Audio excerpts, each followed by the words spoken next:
Hello there. Welcome aboard. I will add the dock.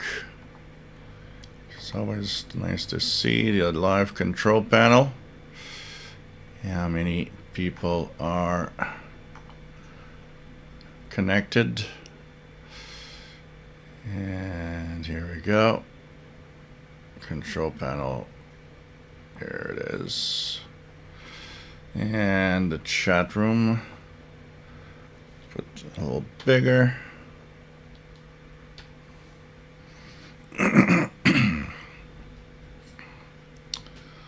Hope everybody's all right.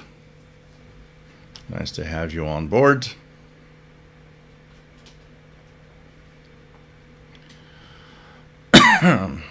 We had a kind of a very cold week here. It's actually, we're breaking cold temperature records in the daytime.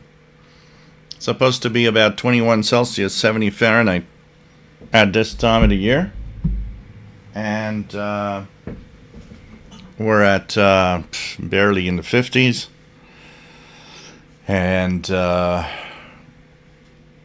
it's just crazy. It's cold.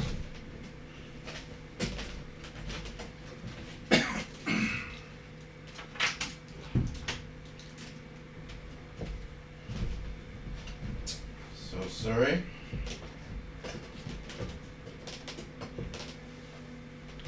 Thought that Paul the cat might want to come in, but it seems like not. And make sure that everything's all right here. So let's put this a little more like, I don't know, like this, so that I can actually do it right. So 13810 was listening to some beautiful Chinese music. It was like just China radio playing music for an hour. Coming direct from China with a real good signal. 13810. So it's kind of cool.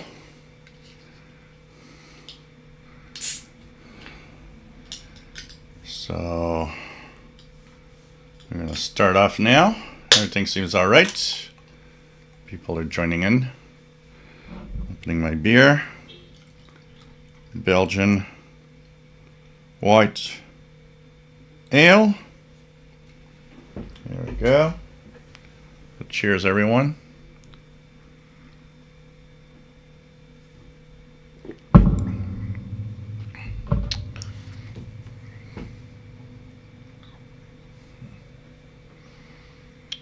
So, hey, welcome. Yeah, I just turned off 2 here on 13810. I didn't check 11640, see if to compare, but 13810 was very strong. It was kind of nice. It's kind of soothing, little, quiet Chinese style music playing in the background. It was kind of fun. I just left it there. So let's see if the second camera is all right, and we are going to start. So second camera, let's check it out. Supposed to be pointing the camera, yeah. Of course, there's the big splotch of light that if I could remove, but this is where I was. So now it's gone. Okay. So welcome aboard, everybody. Nice to have you here. This is the Saturday live show. We're here every Saturday at 20 hours Universal Time. We talk about radio. We talk about anything radio. But we kind of focus a lot on shortwave. I noticed that the local electronics store here, I'm going to talk about it, has a little shortwave multi-band radio for $13. I mean, for that price, I didn't have time today because I was curious and wanted to go and get it, but I might go tomorrow and get it. They have 40 in stock, apparently. It's an AM/FM shortwave multiband. So with MP3 player for $13.06. I guess at that price, you know, I gotta get it. So I'm gonna go take a walk there tomorrow and enjoy the look at. Maybe go through the. I was thinking of going through the flea market also, and if the guy with old radios is there, maybe try to get a few videos running. Show his stuff. It'd be fun if he doesn't mind that I take a few videos. So welcome aboard. My name is Gilles. I'm located in Montreal, Quebec, Canada, northeast part of North America. And we are here to have fun with shortwave radio and radio in general. We'll tune the bands. We'll, sometimes somebody will pop up with something that's on that maybe is worth trying to listen to, or, we'll all go in and check out the frequency, see if it's coming in. And, of course, questions of all sorts and comments of all sorts and talking of radio of all sorts. So this is what it's all about. If you do ask a question in the chat room, remember that I'm sometimes far behind, so it could take 15 minutes, half an hour sometimes for me to get to your question. But I eventually get to the question. So it's nice to have everybody here. There's a chat room if you want to join in. The chat room is full of wonderful people that are very, very nice and that are totally amazing people. So why not check it out and just, join in, say hello. And I think we have the most helpful people of all here. And this is totally worth being here, just with amazing people that share the same hobby that, very often a lot of people don't understand. So, we're here to share our hobby of something that we actually understand, basically because we are enjoying it, and this is all that counts. Is that among us we have fun. There is then a Facebook group, same name as the channel here, official SWL channel. I will share the link to the Facebook group. The Facebook group is here, and this is where it continues. A lot of people posting what they're listening to, the radios that are, maybe people just purchase a new radio or just want to, give observations, talk about it. It's a great group. More than 4,200 members now. And it's quite interesting to have all of these people sharing and having fun together. So, in the weekdays when the live show isn't there, at least there's another spot in the Facebook group where people can interact and share what they're listening to. So pretty cool to have everybody here. And we're going to check out through the live show things that are out there to listen to. And of course, we'll talk about all sorts of things. So welcome aboard, everyone. It's nice to have you here. First promotion of the day is, remember, if you like what I do, I'm here every week. You can use the super chat and give a little something, little donation. Any amount helps. Don't be shy. And it's a great way to support me. Monetization is rather bad on YouTube with the Shortwave channel recently. So that compensates a lot and helps me continue. Think about it as entertainment. Hey, you pay for Netflix, you pay for HBO, you pay for all sorts of things you want to that entertain you. Well, how about thinking about a little something here? And of course, there's the pizza and cat treat fund, which is through PayPal, where you can actually make sure that I don't starve to death today, and also that Paul gets a little bit of some treats for. I need to buy some treats now for his some dental treats for his teeth. So hey, how about giving a little something? So either through the super chat here or the Yahoo email that I just posted, where you can send a little donation through PayPal. So Welcome aboard, everyone. Richard Wagner, WA9301SWL. Nice to have you here from Northeast Illinois, and got his new AM and Volt 4732 receiver with upgraded hardware and software, so much nicer than earlier models. So it's cool. Interesting to see that. Mike B, nice to have you on board from Bayfield, Colorado. And I forgot, anybody that donates, by the way, next week we'll have a drawing. I will take all the names. I will have a drawing of 2 CIDX, Canadian International DX Club memberships. That includes, of course, a monthly messenger bulletin in your email and PDF, and of course a monthly Zoom there also for the club members. And so you're part of a club. This 2 of them will be drawn next week, as will be the last day of the last stream of May. So hope that you win. And for those that are already CIDX members, if I get your name, you will be your membership will be extended 1 year. And so that is there. Another thing I wanted to mention, I'll mention a little later. We had a lot of fun on the Zoom meeting last week. It was just great. We met some wonderful, wonderful people. It was just amazing. For those that missed it and want to see another Zoom, put this on your calendar. Sunday, June the 29th. Sunday, June the 29th is going to be the next Zoom for the Shortwave channel. So Sunday, June 29th is the next Zoom. Hope you enjoyed that, as we had really a lot of fun and met some wonderful people at the Zoom meeting.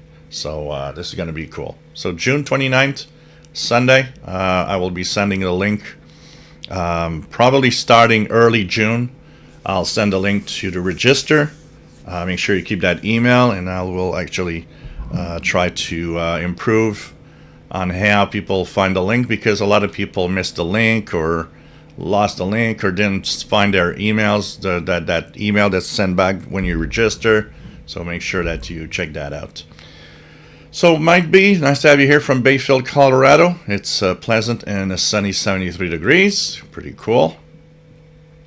Andy New, nice to have you here from the UK. I'm 7CUN. Bobby Burgess, Master Players Radio and Television. Nice to have you here from Morgan City, Louisiana, WA5107SWL. Jean Arrache, salut, j'espère que ça va bien, Saint-Hyacinthe. Nice to have you on board from Saint-Hyacinthe, Quebec, just to the east, southeast of Montreal. Nice to have you here. RJDA Dakota, nice to have you on board. And from Winsville, Missouri. And about 72 degrees. René Charbonnier, wow, long time no see, my friend from Holland. Nice to have you here. Bienvenue. Nice to have you on board. We have TVDXer, salut, ça va bien, j'espère que tu vas bien toi aussi. Nice to have you on board. Just outside of Montreal. Trevor, nice to have you here from Wichita, Kansas. Nice to have you here. Mike WX50, nice to have you on board from Northwest Arkansas. Robert Varner, nice to have you here from New Jersey, KC2TEL. Robert Levine, nice to have you on board. Joe LaTurco, nice to have you here from Rochester, New York. 54 Cal, nice to have you on board from Pennsylvania. Balmy 56, overcast on this Memorial Day weekend.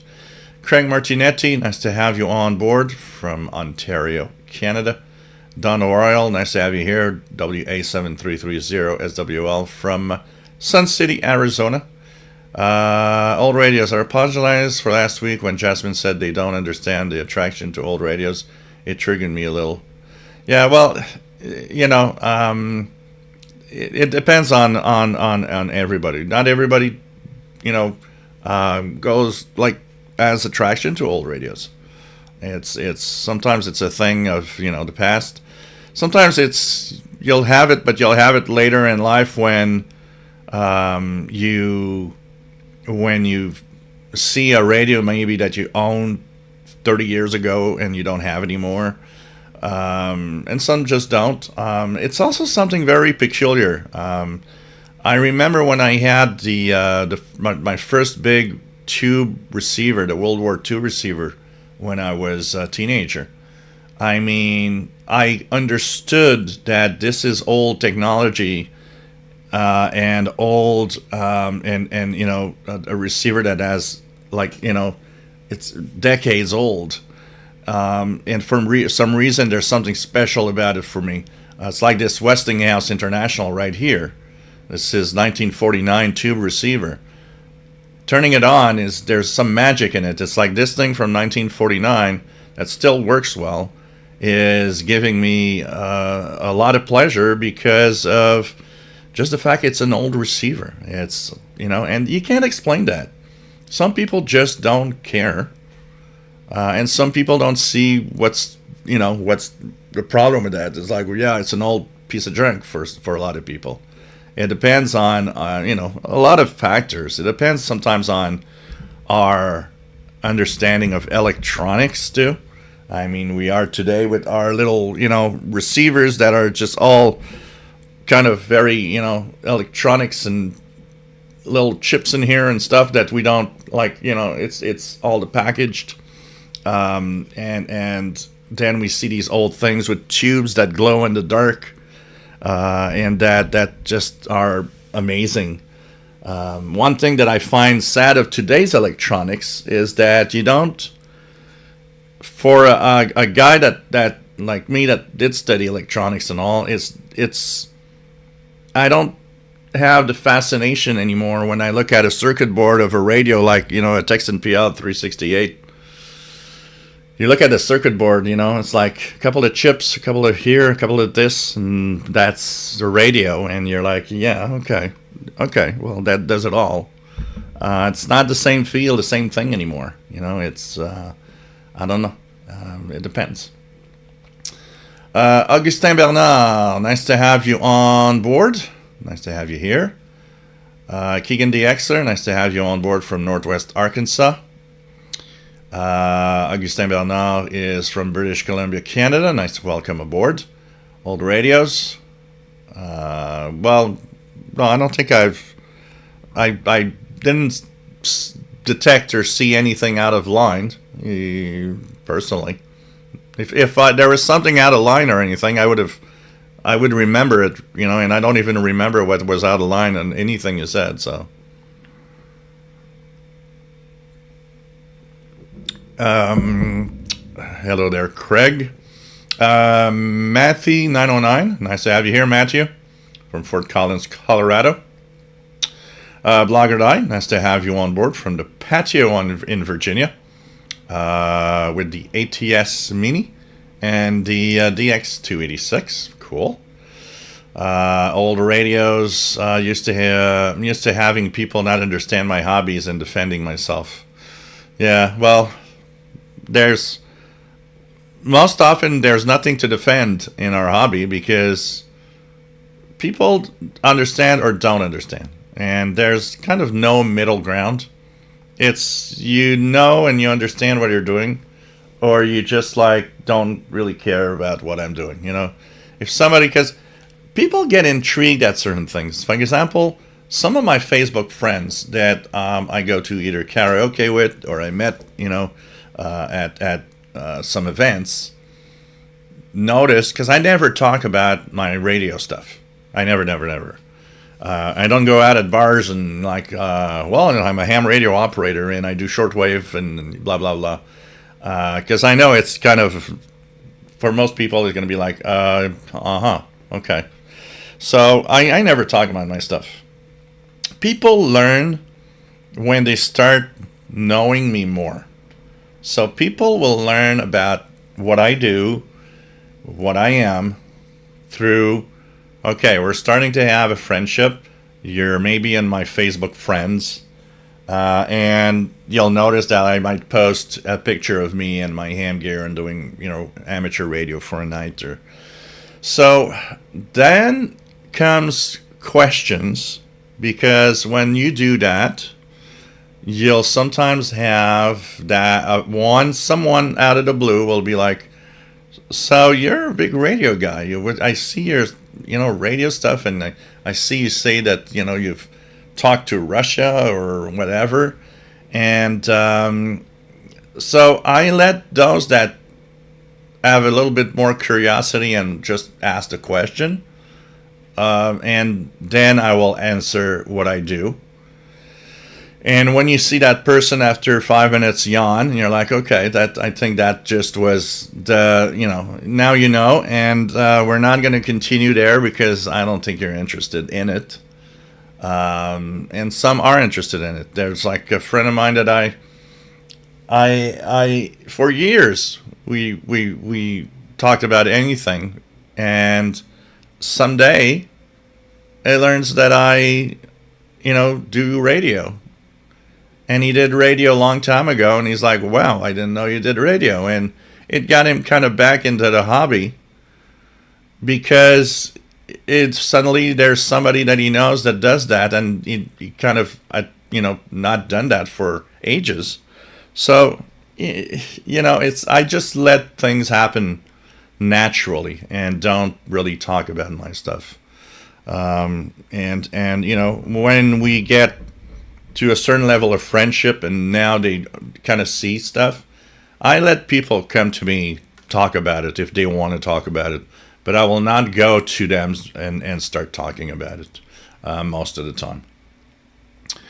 So Blogger, I was listening to the same Chinese music on 11640. I was listening to it on 1310. It was coming in very well direct from China. It was kind of cool. Robert Fletcher, good afternoon. Nice to have you here from New Hampshire. Chick Schreiber, nice to have you on board from South Texas. And 5KVO, nice to have you here, my friend. It's always nice to have you on board. Nate Van Gilder, nice to have you on board. Bruce Corbett, N9BH, nice to have you on board. And lots of rain in southwest Missouri. Mr. Stonegrove, nice to have you here from Stockholm, Sweden. About 10 Celsius here in Stockholm. It's 13 right now here on my weather station, which is cold because we're supposed to be at 21, 22 normally at this time of year in Montreal. 57 Steve DX, nice to have you on board from Southeast Georgia. Martin Frayne, nice to have you here. EI4JGB in Ireland. Pretty cool to have you here. Keegan says, my cat Tom passed of natural causes recently. He was 11 years old. My dad had been taking care of him prior to his passing. January, my sister took over. Later, our dad's neighbor helped feed.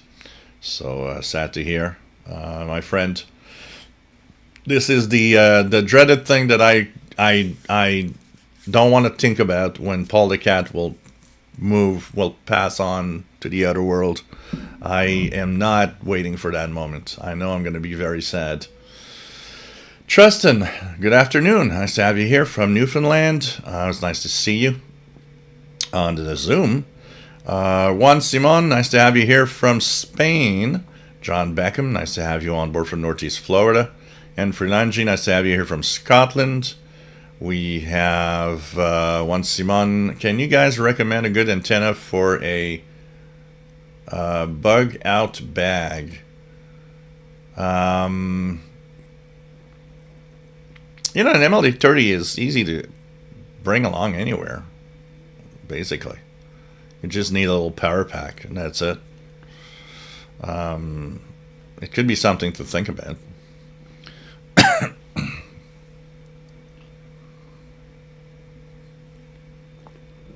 Christopher Cullen, nice to have you here. Purchased the iRadio UV98 plus shocked with the shortwave performance on this really neat radio.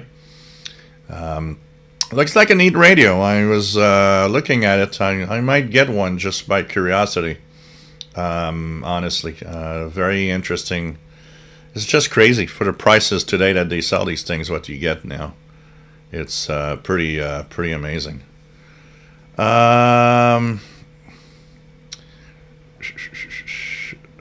else do we have? Good afternoon, signals, SWL signals 123 or 23 from sunny Florida. Green Diamond News says, wow, World Communications. Yes, World Communications, indeed. Darren Rogers, nice to have you here from Long Island, New York. HF Pirate Radio is busy, alive and well in Europe. Better step up your game, America. Yeah, it's much better than it was. I got to say that since it seems the pandemic has pushed forward pirate radio to another level, because before the pandemic, it wasn't always that easy to get any pirate broadcasts. I mean, they were there if you were searching for them. But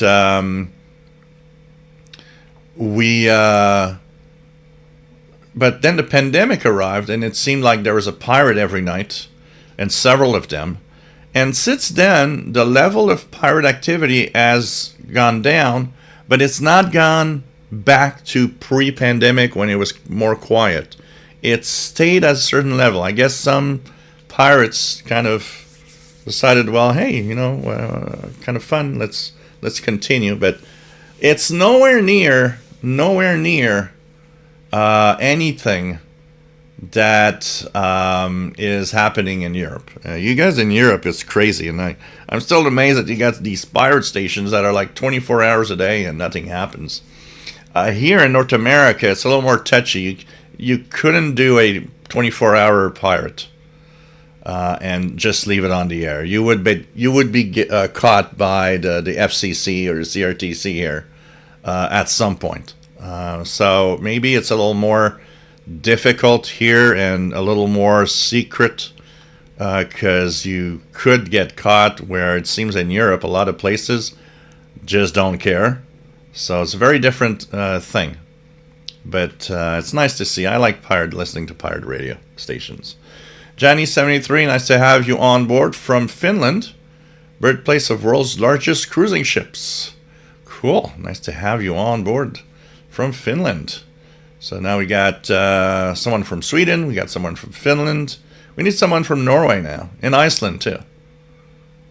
Nice to have you here. Torben Iverson, good evening from Norway. Here, I asked it, and I got it. We've got all three Nordic countries there, Norway, Sweden, and Finland, on board tonight. Pretty cool. Nice to have you here, guys. Old radios, my head hurts from hearing 7200 last night. Kevin JN, nice to have you here, Kevin. A very cold Memorial Day weekend here in New Jersey. There is a new book out about Apple and how they basically made China the #1 superpower through investments and trade. Crazy. Yeah, well, I think it's a lot of companies, the attraction of going somewhere doesn't cost a lot to build stuff, so that the prices is as low as possible and the profits are as high as possible. Nice to have you here, Kevin. Broke the Ladybug radio, old radios.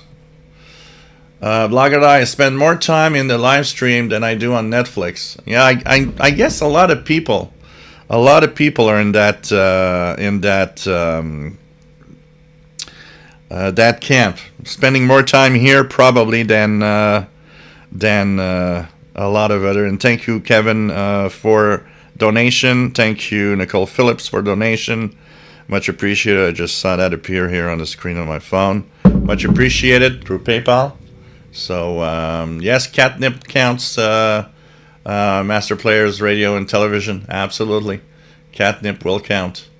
Or catnip toys also. If you wanna send a donation for a catnip toy of some sort to Paul, I'll make sure that he gets his catnip toy to play with. He needs it anyways. Andy New, thank you so much for the donation. Much appreciated. What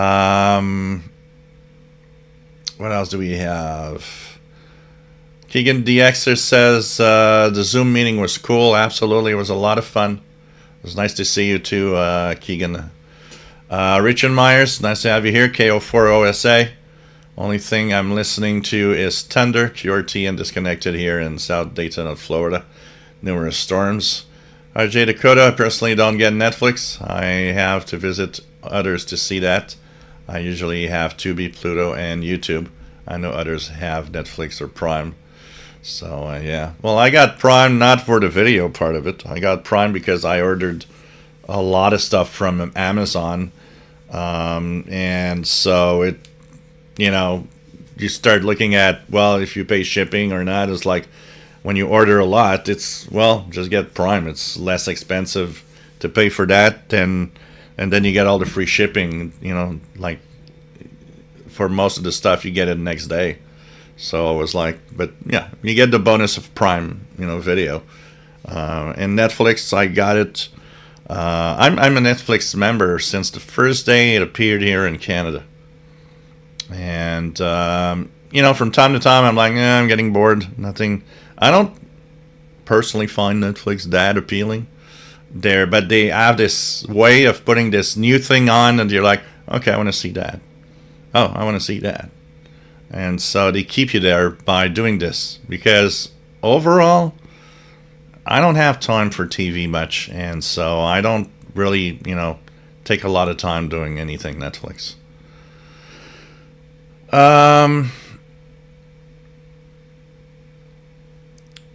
Old radios, I don't know why I keep coming back to stuff in general that bugs me. Yeah, well, that's human nature. Depends on all of us. Some people come back to it, others don't.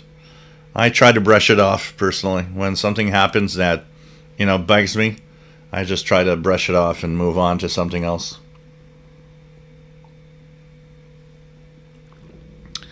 Rotten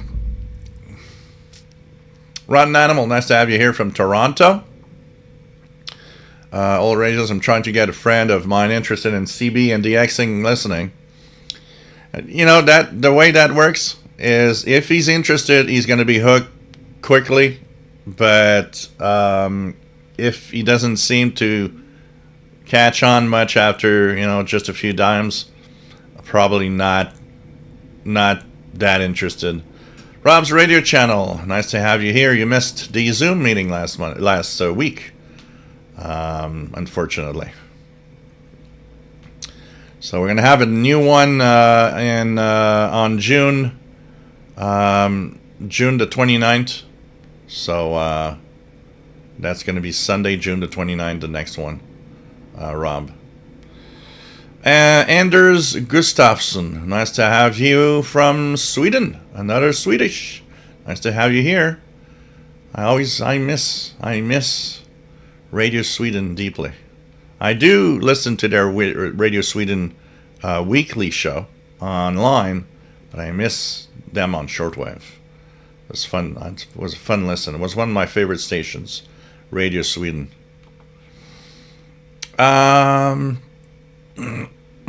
Mike WX50 enjoyed showing his old radios on the Zoom. It was fun. It was fun to see all the radios that everybody have. It was really, really cool.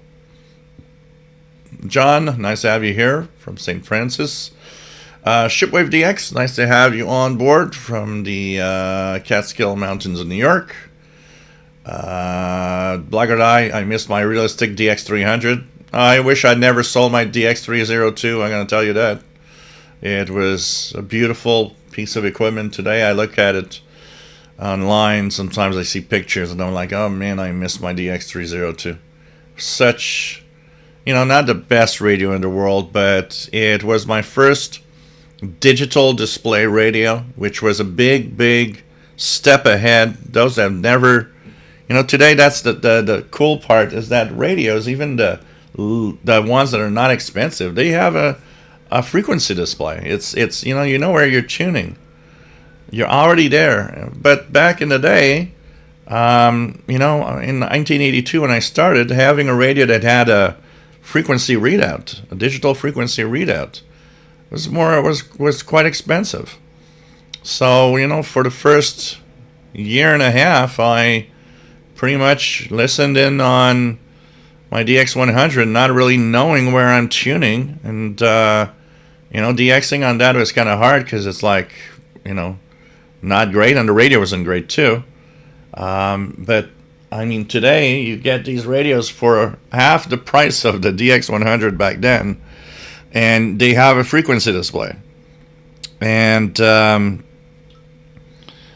I got my DX302, oh man, that was a game changer. It's like suddenly I see something in a frequency list of a station. Oh, look at that, 15305.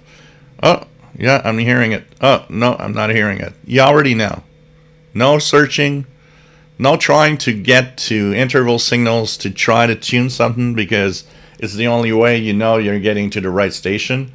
A great example, I would tune in a couple of minutes before the top of the hour and the evening at 02 to listen to Radio RSA in South Africa, because I would search for it slowly in the 31 meter band where it was the best frequency for me, and then I'd hear the interval signal, then I know I'd be on South Africa, and I just stay there.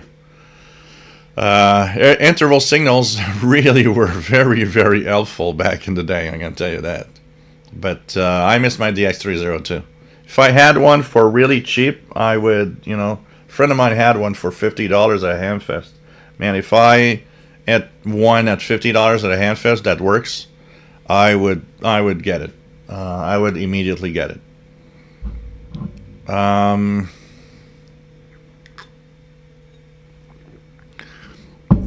HF Pirate, if you're not born in Bolt Anchor era, you will never understand. Yes and no. Some people understand even if you're not born at that time period. But yeah, I gotta say, we had tube stuff, and I remember when I was 10 years old, that big 26-inch color TV we had in the living room. It all had tubes in it. It was a tube TV. That's the way they worked back then. They were using tubes before the transistorized TVs. But yeah, I think you got it or you don't, basically. And but I think some people today do understand and find it cool, even if they were not born in that era. But of course, definitely knowing a little more about that era, because I'm sure there's tons of kids today that don't even know that tube radios and tube TVs existed with vacuum tubes of the day. I'm not even sure kids today know what a vacuum tube is, honestly. It'd be an interesting social experiment. Go outside and ask people, I don't know, 25 or younger, you know what a vacuum tube is?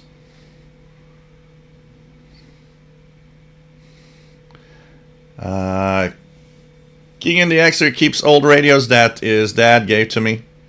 Oh yeah, there's a sentimental value definitely in there. These are things that you don't depart, because the DX100 that I have, an example of that, the realistic DX100, is a crappy radio.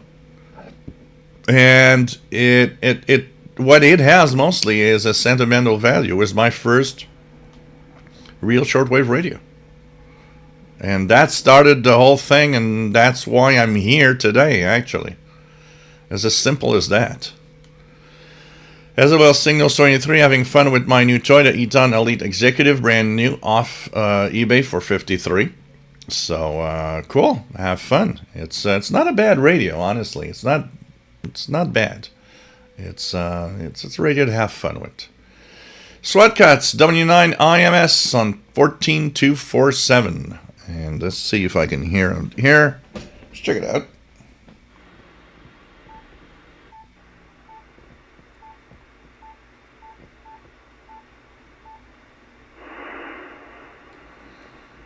It's got a lot of signals, though.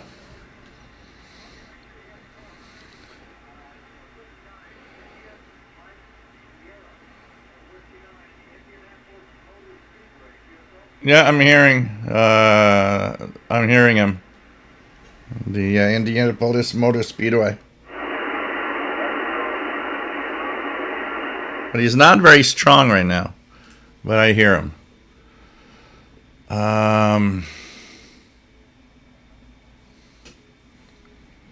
Rob's radio channel. What's different with old technology and new radios, because they pick up the same signals? Yeah, well, it's mostly the technology, the difference in the technology used to do the same thing. Tubes, vacuum tubes that light up in the night, compared to chips today that are just, You know, chips are kind of cold. You don't see anything. There's nothing to see. It's just a little black square that has tons of circuitry inside that makes your radio work. There's something kind of missing that you can almost feel off of a tube radio.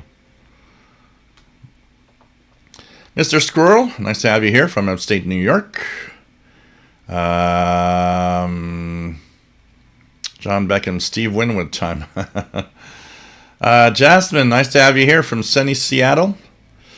I was thinking of you because I need to put that video online because it needs a lot of editing. That's why it's been taking a long time for me to put it online, but I'm going to try to work hard to have it online in the next few days. A video of David Smith that, and I hope you watch that, Jasmine, his presentation and then the question people asked as he's helping people in Africa with radios that are $7 each, and tons of regions where radio is the most important thing ever. It's very, very interesting. John H., nice to have you on board from from Johnson City, New York. Nate Valgilder, I've gotten 2 of the Eton Elite executives off eBay recently. One for $35 and the other was $47.99. Can't beat those deals. Sweatcats, anyone here want to try a 20-meter contact in the general frequency range? I would say yes, if it was not the fact that 20 meters, the new PC I've got here, 20 meters, seems to freeze the PC sometimes. And I think it's because I've got too many very lengthy USB cables for the cameras that come near the radio. Or else I would have said, yeah, why not try it? I need to try to test a few things. Maybe I'll get on live for a special test phase this week and see where what I can do, what I cannot do with my ham radio gear when I'm streaming, so that I can see the limits of where it might cause issues. Yellowtooth, nice to have you on board. Any new? It still amazes me that one chip can actually be a radio. Yeah, that is amazing. It is amazing when you think about it. N3WR, Ham Radio Elmer, that is not a beer. Yes, it is. It's a white Belgian ale.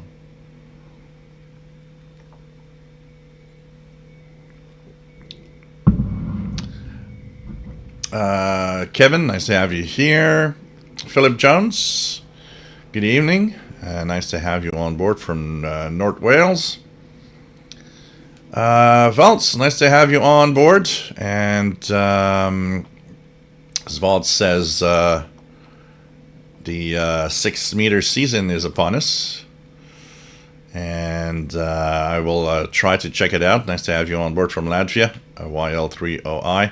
I actually was looking at my Tram 1411 discount, which would probably be the best to use for 6-meter contacts, and I want to put it back up. So I'll be looking at it and see, because in the backyard I have I got 3 security cameras. The one in the backyard stopped working. And I think what happened is, in a big storm this winter, the wind kind of shook it so much that one of the seals maybe broke. And so water probably got into the camera. So that camera had been there for a few years now. So it's like, okay, it's done its time, and it wasn't very expensive cam. So the camera was solar powered, and because in the backyard there's no sun on the balcony, pretty much, I would say 9 months out of the year, it wouldn't charge because the solar panel would not be in the sunlight. So my solar panel was I had a huge long pole, and the solar panel was on top of that pole to make sure that it gets sunshine even in the wintertime. So now that the camera's gone, I might want to put another camera, but I'll find some other way to power it. And what I'm thinking is that big pole where the solar panel was, maybe I could use it and put the disc cone on it, and use that for 6 meters this summer. Could be cool, because I'm definitely interested. Six meters is such a unique and very exciting band when it opens up. I mean, with the end fed, I know the end fed isn't good on 6 meters. It really isn't good. Though, I've never heard Europe, so maybe it's a question of also the orientation of the end fed. But I did make contacts up to Chile, in South America, and Brazil, and places like that on 6 meters, which did surprise me. But I don't know, with the discount, maybe I could have a better shot. I don't know. We'll see at it. We'll see what happens with it. But I might try that this time around. Old radios, especially at work, I mind my own business. Probably because I work mornings and I'm sleepy. I yap about special interest a bunch, but I'm usually too bashful to talk. Yeah, no problem, Keegan. Jay Watterson 69, nice to have you on board. Martin Frayne, thank you for the donation, much appreciated through the super chat. Much appreciated.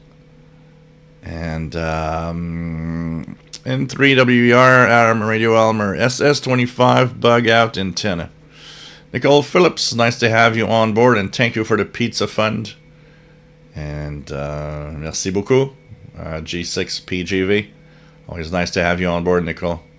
It was fun. That was one thing that was fun last week. We had 3 women last week, which was cool. We had Chrissy Freitas that was there. We had Jasmine that was there, and we had Sheila from Ontario that was there. And this was great. I still have Jasmine's voice, which sounded we she didn't have a camera, but it was this voice that, I don't know why, it makes you feel happy. It's like you could see a smiling face through just the voice of the person, and that was great. It was nice to have you here, Jasmine, on the Zoom on Sunday.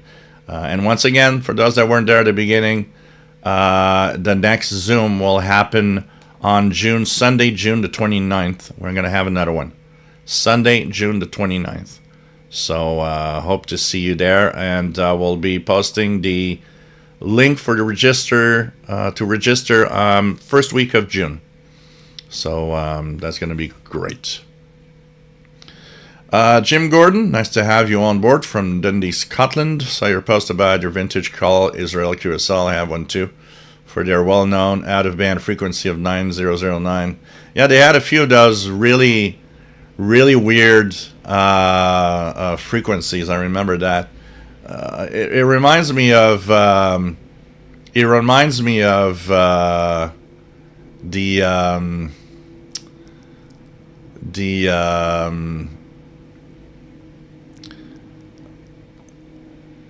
I lost my train of thought here, because I was let me just go back here to where I was, and we're going to talk about it again. Okay, so oh yeah, Voice of Vietnam. I remember Voice of Vietnam. Remember those odd frequencies that Voice of Vietnam was using? That was also very, very bizarre. There were a few stations like that. Greece had a few out-of-band frequencies that were bizarre. Also, back in the day, I remember that. It was pretty interesting.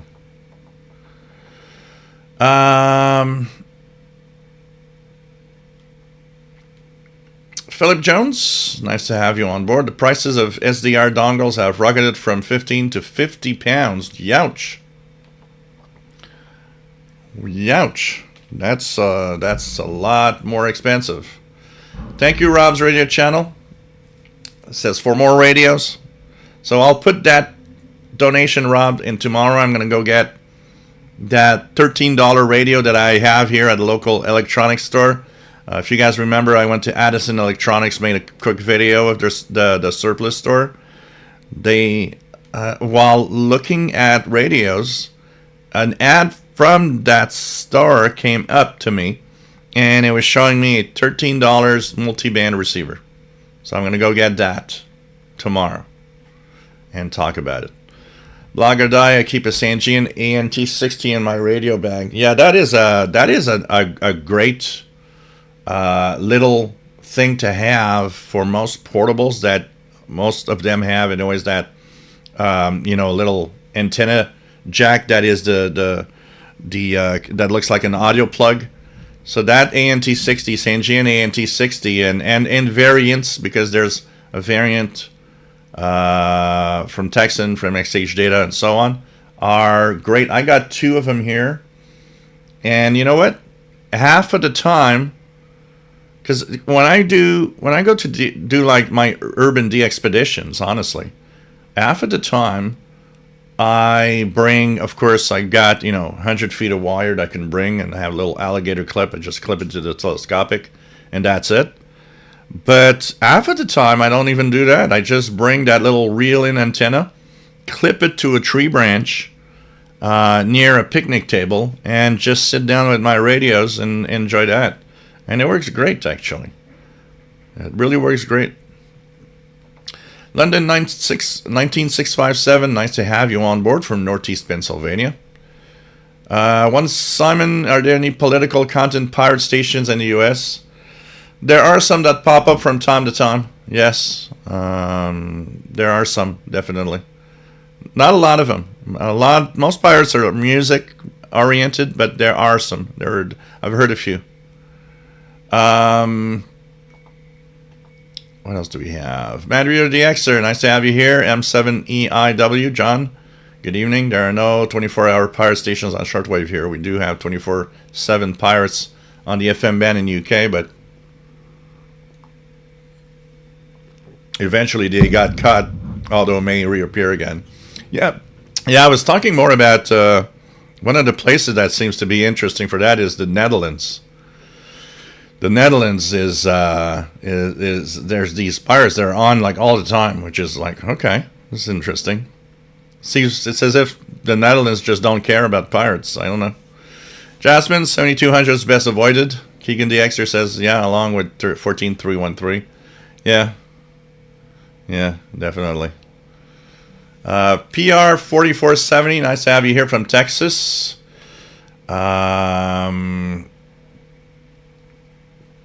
Jasmine says 3840 has calmed down. Yellow Tube, nice to have you here. Kenneth, KWN61, nice to have you here. It was nice to have you on the Zoom last week. J Projects, nice to have you on board. Pretty cool. Brian Penny, nice to have you on board from Cape Cod, Massachusetts. And His Highness, Mr. Paul. Mr. Paul was sleeping, came up just before the show. I actually intentionally opened the door to see if he was going to come here. He came here, drank into his bowl, and then just left like, not interested today. I'm going back to my stuff. So he's been going out a little more now because of the temperatures, and there's 2 cats. He's got 2 friends outside. So he's got a new cat that neighbors downstairs have, which is his name is Simba, and of course there's Marcus, which is the cat that's been it's like the 5th or 6th neighbor cat that always comes here because he wants to steal Paul the cat's food. So when he sees them, he goes down and hangs around with the 2 other cats. So it's kind of interesting. Kato61 says, I also enjoyed the Zoom meeting and smash the like button. Yeah, it was really definitely a lot of fun, and we'll have another one June 29th. Steve Burnham, nice to have you here from Williamsport, Pennsylvania.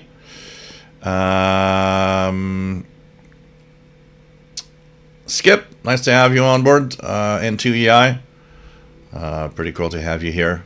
Hope everything is well on your side. Mike WX50 just sent PayPal donation for always great content. Thank you so much, Mike WX50. Much appreciated. And I can confirm to you in 2 seconds. Yep, it's been here. So thank you so much for the donations, for the pizza fund, radio fund, Paul the Cat treats, and so on. You just put what you want me to do with it. If you put Paul the Cat treats, it's all going to Paul the Cat treats. Jeff K N2ZNN, nice to have you on board. Missed Zoom. Link didn't work. That's weird. The link should work. Because did you register? Just out of curiosity? Because if you registered, then you had the link that was sent to you. Is it the link that I posted that didn't work for you, or was it after you registered? Just out of curiosity.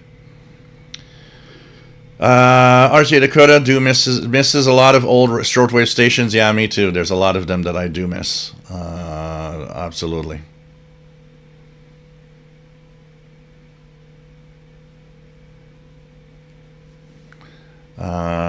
Kenneth, if I could only brush off the mosquitoes when outside the Xing.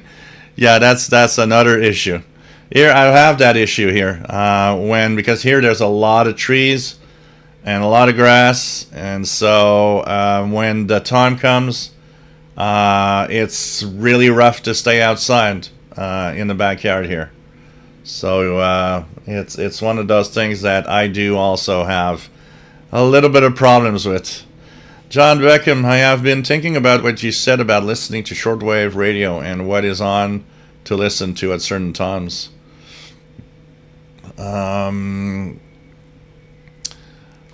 Old radio says, I wish we had stuff like Pluto TV or Tubi like in 2001. Yeah, these things, yeah. I remember when Pluto TV for the first time started, I was like, this is something interesting. Mike WX50, in the Zoom meeting, I used a couple of QSL cards as my background for a while, Radio Luxembourg and Radio Australia Domestic Service. So it's cool. That was cool. Yeah, dial-up internet is definitely something that's a little, with my 56K modem.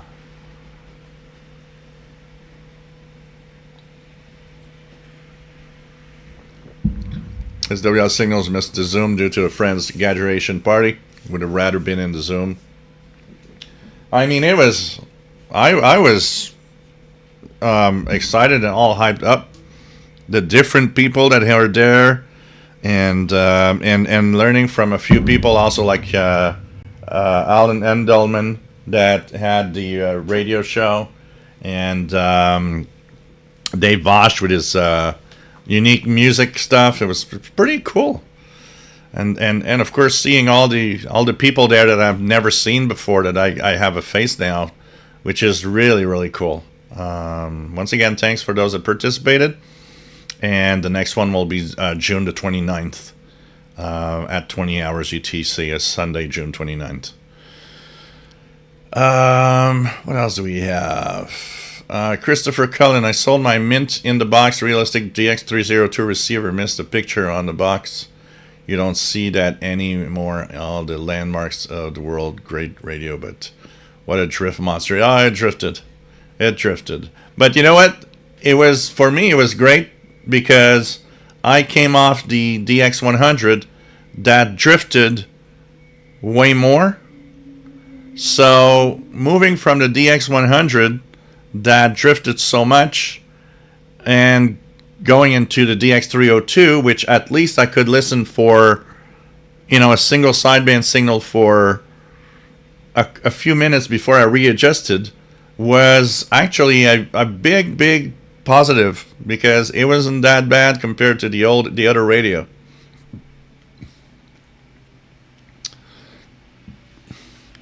RJ Dakota, internal signals were very important for people not having a digital frequency readout. Oh yeah. Skipwave DX, who made those DX302 radios for Radio Shack? I don't know who made them. There were a lot of different manufacturers back then. GRE in Japan was one. And there was, I believe, there were some companies like St. Gian that were making some. I don't know if we could quickly find who made the realistic DX302 receiver, out of curiosity. It was made by General Research, GRE Electronics in Japan. That's what the AI says here. Realistic DX302 radio was manufactured by General Research of Electronics, GRE, in Chiba, Japan. Radio Shack, a division of Tandy Corporation, then marketed and sold the receiver in the United States. The DX302 is a general coverage receiver, meaning it could receive a wide range of frequencies, including long wave, medium wave, and shortwave. And this is according to dxing.com. So GRE made it. I didn't even know. Pretty cool. Pretty cool. Keegan has the DX402. Valt says, at Radio Sweden transmit news in Latvian. It started in 1989, lasted until 2006, similar to Radio Free Europe. It actually had a very good programs. Yeah, oh man. Jim Gordon, I have happy memories of listening to Radio Sweden's Saturday show on medium wave. Programs were very satirical. Their signal was so strong it used to cause splash to my local station's station Radio Take. Jeff K, true audiophiles are using tube amps, very expensive. Yeah, I know. A lot of it's like my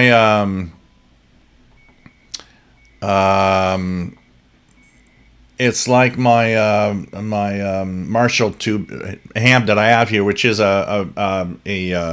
it's a Marshall valve state. It's actually a hybrid. It has the transistor channel, and it has a tube channel that you can switch on, and you can switch back and forth between. But unfortunately, I find it sad that all of that is stored away there. It's such a beautiful amp. It's such. I wish I had the possibility to plug all of that and not drive my neighbors crazy, because the big problem with these amps, these are old amps. I mean, to give you an idea, the reverb is still a spring in the amp. So the reverb is that spring that vibrates, that gives you that long note. So to really have a good audio out of that amp, you got to drive it at a minimum level that would make all of my neighbors go nuts. But when you do it, oh God, that amp sounds so great. So great. And so that also, and I was like, I need to take it out and take out my my Fender Stratocaster also. KW61 in the UK, you would ask about valves. Yeah. Yeah. It's like I was watching something yesterday, and it was like, I want to have, this guy asks for chips and he gets fries, and I'm like, oh, okay. That's in the UK. Here, if you ask for chips in Montreal, you're going to get a bag of chips. Potato chips. Not fries. J Dakota, the only vacuum tube left in anyone's house is your microwave oven. It's called the magnetron tube, of course. Yeah. Blogger Die vacuum tube, it's the extension to the vacuum cleaner. Radio Raising the Dead, nice to have you here.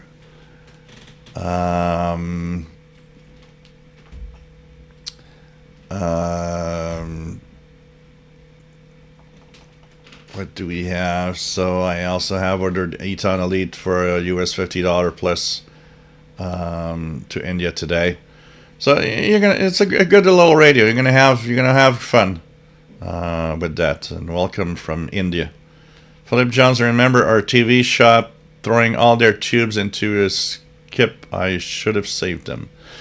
You know, I don't know what happened with that, but there was, so really close from here. When I moved here,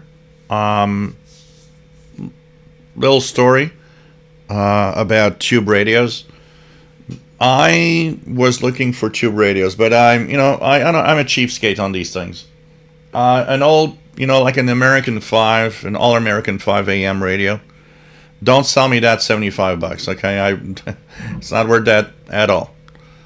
If you tell me it's $10, yeah, okay, I'll go for it. Maybe 20 if it's a beautiful one, and it sounds good, works well. But All American 5 receivers were the cheapest radios made. So when I see them, at the flea market here, there's a woman, an old woman. She has maybe 40 or 50 of them. They're kind of cute. There's some cute ones in there, some models. But, it's like every time I ask her, it's like, how much that one? $75, $95. It's like, no, I'm not paying that. And she never sold them. Every time I go there, year after year, I see the same old tube radios. They've never been sold. It's like you don't understand that $95 for that is too much. So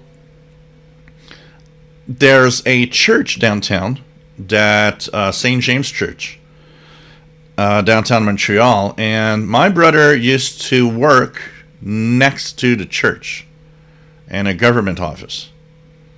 And he would go in because on Thursday afternoons, and he had noticed that there was kind of a flea market, if you want. And he would go there and look at stuff. And he knew that I was, a big fan of like tube receivers. So one day he went and he says, there's this old lady and she has tube receivers. And she sells them for like $3, $4, $5. I think you should go and see what's there.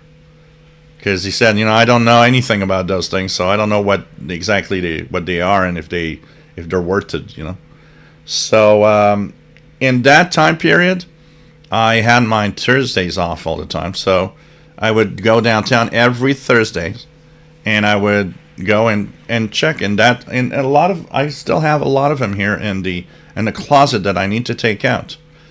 I would go, and she would have, every week she would have at least one. Every week. And they weren't always working. She was very fair with that. It was like $3, it doesn't work. But, for $3, I was like, I don't care. I'll take it. It might be easy to fix. And most of the time it was a tube.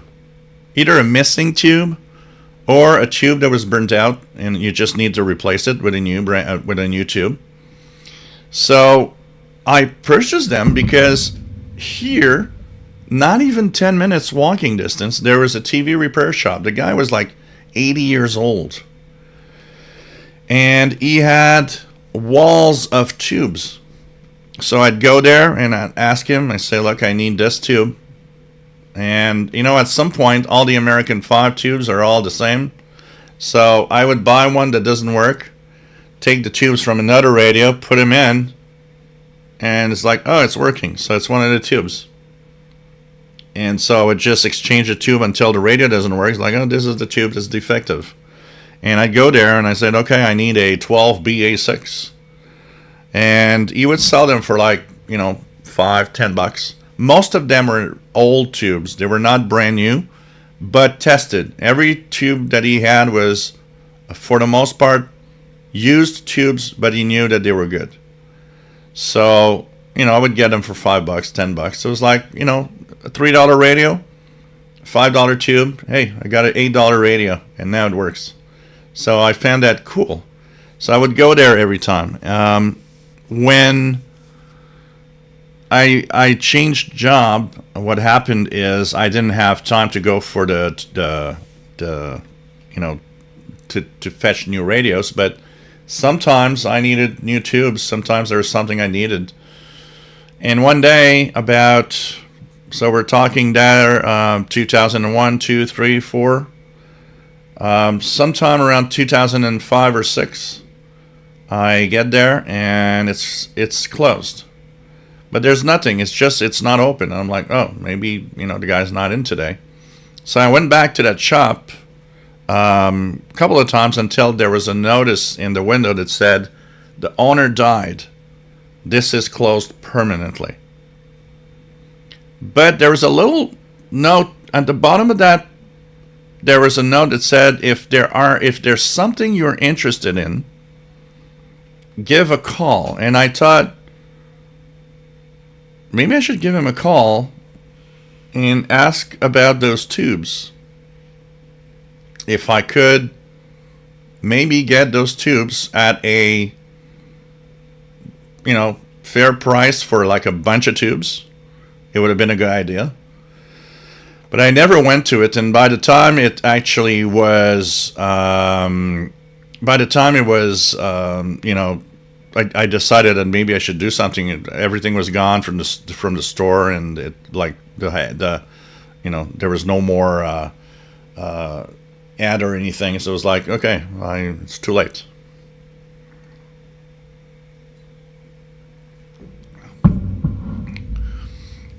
You want to see tubes? Like an Amazon. Oh, look at that. There are some tubes here. EL34AT amplifier. Yeah, I think that's what I have in my... I'm not sure. I think that's what I have in EL34 in my Marshall amp.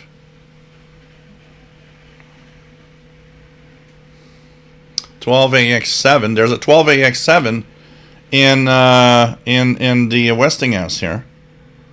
A 12AX7. Packet 3 preamp vacuum tubes. Well, look at that. I didn't even know that. You know what? I never actually looked at it. I didn't know that you could buy tubes through Amazon. Wow. Okay. 12AU7. 12AX7. Yeah, these are tubes that like American 5 tubes. 6V6S power vacuum. I think there's one of those in here, and that 1949 one. Oh, this is interesting. Because I was on a website,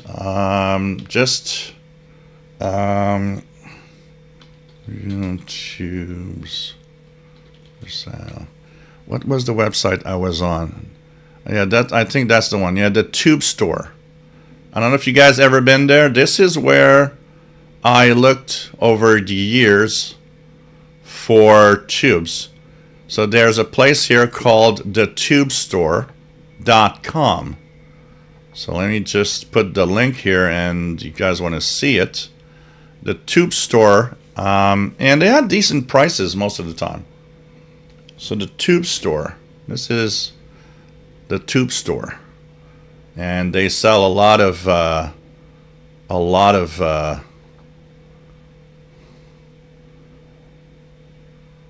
they have pretty much all the tubes that you want. Some new and some used.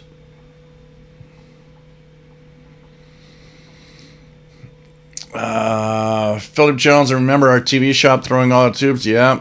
SWL Signals, remember looking at through those small holes and the brown cover on the back of my parents' TV and seeing the glowing tubes and feeling the heat they generated. Yeah, I remember doing that too. That it was kind of a cardboard-ish brown back, and it had holes everywhere, and you could just peek through the holes and see the tubes. I remember doing that too. It was kind of mysterious at the same time. Jim Gordon remembers Sweden calling the Xers, and yep, absolutely. The bulletins, oh man. Yeah, these days, the stations, I mean, wow, back then they had budgets for all sorts of things. I remember Radio Netherlands in the 80s had budgets to send you their own receiver reviews. They made receiver reviews, and you could ask for a pamphlet of any receiver that you wanted, and they would send you that pamphlet of it was like a 4, 5, 6-page pamphlet of a review of a radio that they made to tell you how good it was. I mean, back then, these stations had a really big budget for all sorts of things. Paul, AA1SU, nice to have you on board from Northern Vermont. Pretty tired, provided communications for the Essex Memorial Day Parade and the Vermont City Marathon tomorrow. Cool. One Simon says, do you guys know that there is a new kind of transistor that uses photons instead of electrons and is way faster? I've heard something like that.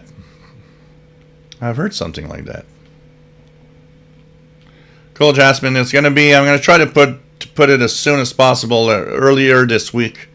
It's very, very interesting to watch. Kenneth, the smell of the old vacuum tubes, radio or TV sets. Oh, yeah. AKA the burning, AKA it was the burning dust on the tubes smell. Joseph, nice to have you here from San Francisco Bay, California, surfing the airwaves with my Texan PL680 and a Uniden BC425AT.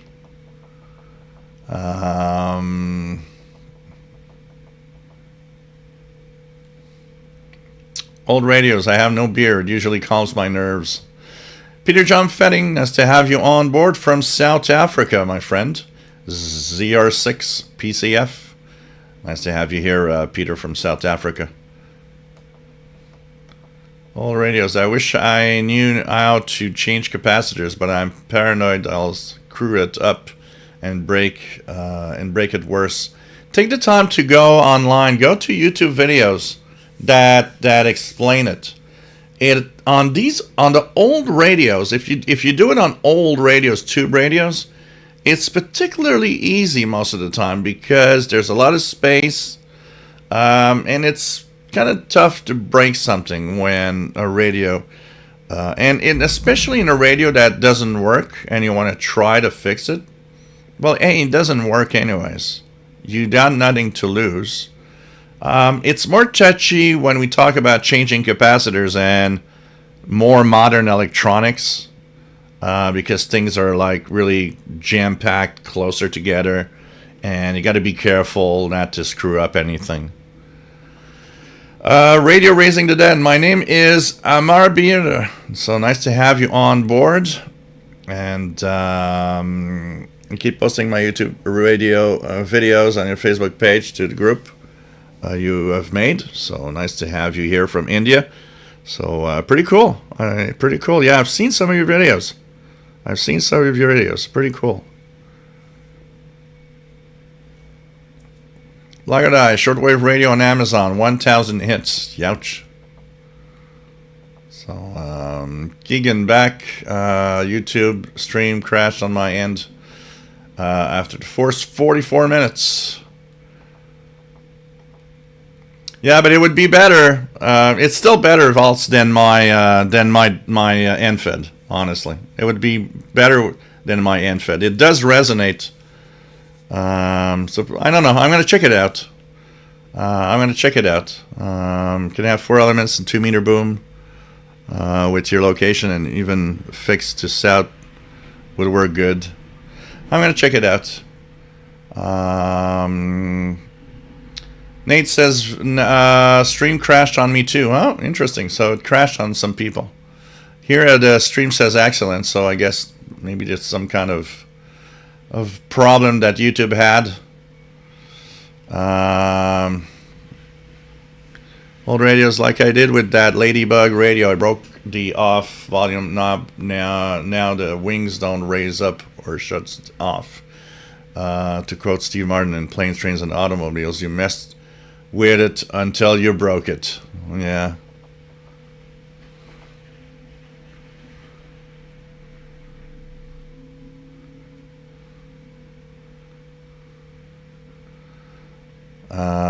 What is there to continue? Okay, but I'm going to check it out, Vaults, whatever I can do to. I'd like to have something at least halfway decent, but you know what? Even though the discount isn't great, the Trend 1411 does resonate on 6. I bet you that thing would still be better than my end-fed. Anyways, well, there's things to check out, definitely.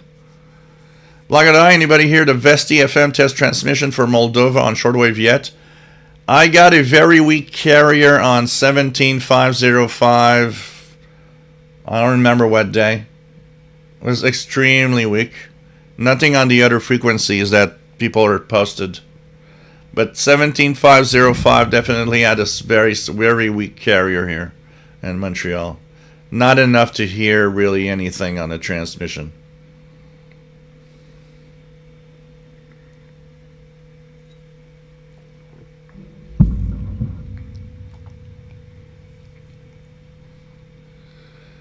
So, SWAT Cats, I like to nominate a chatter here for a mod status. Yeah, why? Who?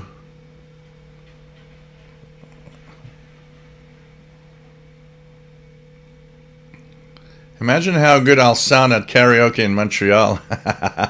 Well, I can't wait. And if you do come to Montreal, we've got to go to karaoke. Actually, if you have enough time, the karaoke near here has Chinese fondue, all you can eat, and it's $39.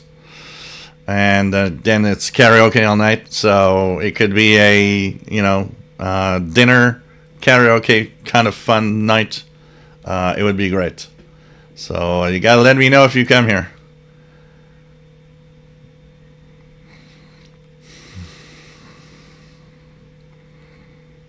But you know what, old radios, that don't go too crazy with that.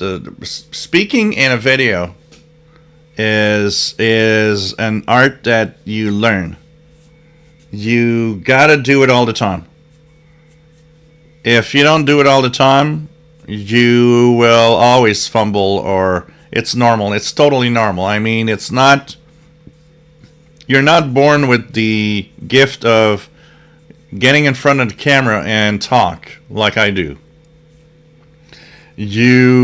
My first year of making videos, oh God, I don't know how many videos I started over and over and over again. I can tell you that.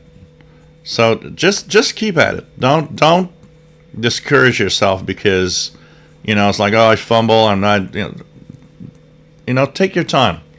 Take your time. You can always edit also. You can, use some video editing software. Do the video and just edit where you fumble or where it's all right. Nobody's perfect. The important thing is to, the content. RJ Dakota, voice of Vietnam on 100040. Yeah, I remember that. What was Greece 99? What was that odd frequency they were using? 99. For some reason, 9977 as a frequency that comes to mind for some reason. But anyways, even Greece. I remember Greece on 9420, but they had a couple of odd frequencies.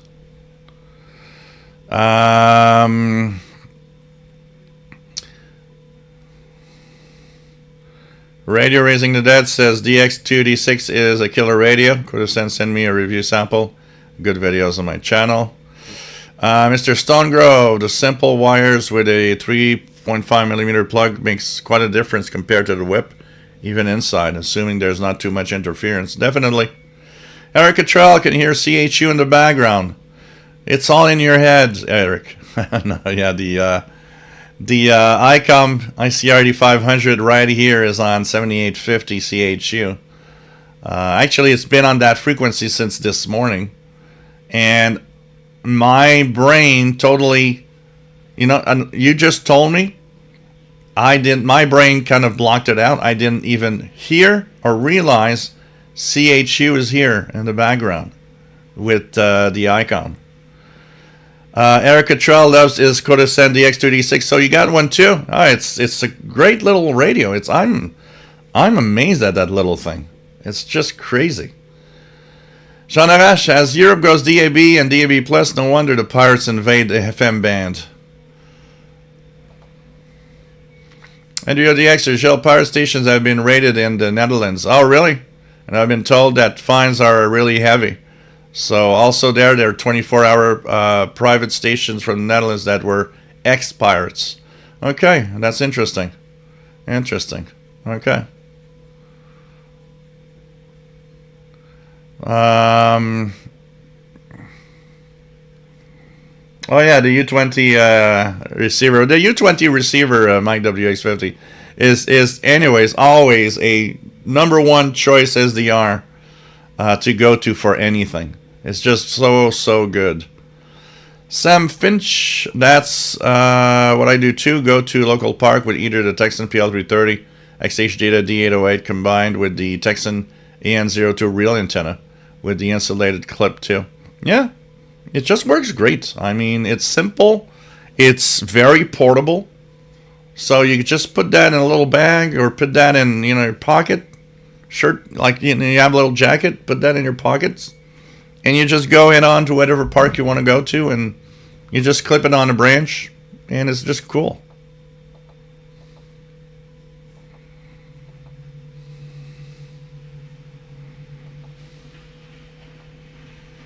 Rob's radio channel, would Paul the Cat not fight with other cats? No, for some reason, Paul the Cat is very friendly. He actually likes to see other cats. I've never seen him. Yeah, I've seen him once want to fight with another cat, which is the downstairs. One of my neighbors has 2 cats. For some reason, Paul the Cat doesn't like them, and it's the only cats that I've seen Paul really go mad and really like be a bad boy. Outside, he's kind of relaxed and kind of enjoys and loves the cats that come by. He's just curious. He goes near them and he just wonders. He's actually so friendly sometimes that I'm kind of scared. There was one of these big cats that came a couple of years back, and every time Paul would go near him, he would actually give him the other cat would give him a slap in the face with his paw. And Paul would just move and then look at him like, what the hell's happening? What do you want? Why are you doing this? But Paul would not fight back. And it's not because he can't. I've seen Paul in a situation which was just so funny. Somebody came downstairs with in the backyard. There was a big dog. Dog was like a Labrador. It was a really big dog. The dog barked. Paul the Cat went at him at full speed. The dog got scared of Paul and got inside the house. Paul was guarding the door like, yeah, come here. Oh, wait, come here. I want to see you. Come here. It's like, what the hell? And funny because the neighbor downstairs, she said when the dog barked, it surprised Paul. And he became really, really angry and really mad. And she said, it's funny, I had the impression that Paul did it to protect us. It was so weird. It's as if the dog barking meant danger, and Paul just went at the dog. I've never seen Paul run so fast. And I mean, he's a big cat. He's a pretty fat cat. And I've never seen Paul run so fast. And the dog wouldn't come out anymore. It was scared of Paul. And now every time they come in, if Paul goes on the balcony here in the backyard, the funniest thing is that dog sees Paul and goes back inside the house. He remembers that Paul is a badass cat. It's just so funny. It's like every time I'm like, what the hell, Paul? It's like you're friends with cats, but you hate dogs or something. Old radios. One thing I also really love is old film cameras, and I have a decent collection of those. Well, that's cool.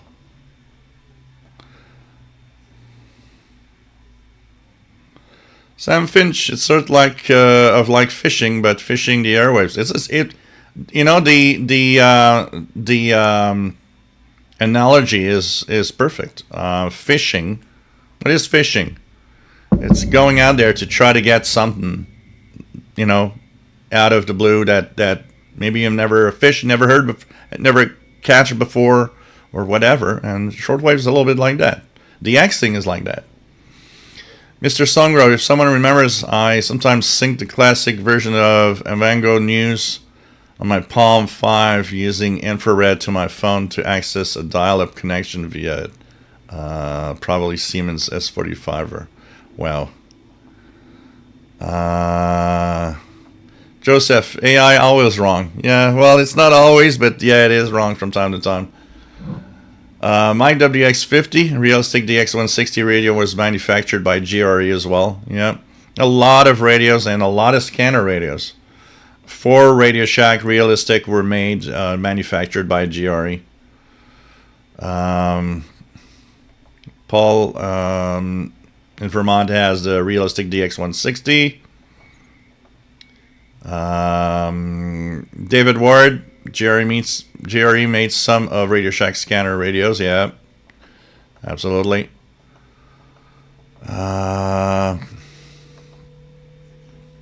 Mike Lee, nice to have you on board. Nice to see you here. Been a while. Nate Van Gelder, spring reverb is the only reverb.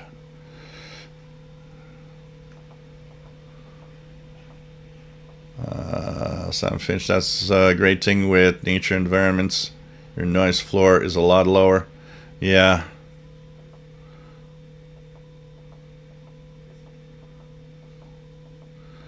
King and the Extra, I have a photo of my shelved radios I tried to show through my iPhone screen since I use a laptop PC to watch most of the time.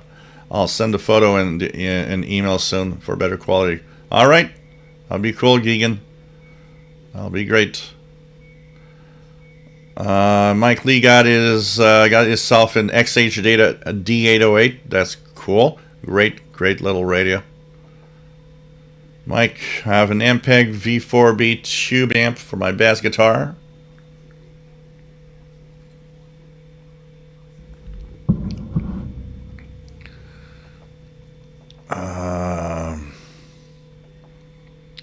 Kevin Michael, Radio Nacional Peru on 3910, 9 p.m. last night. Wow. There you go, my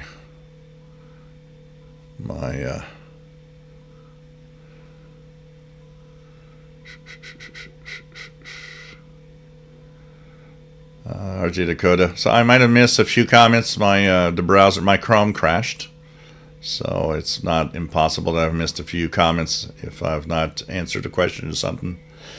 RJ Dakota says way too much for in All American 5. I totally agree. Totally agree. It's not worth it.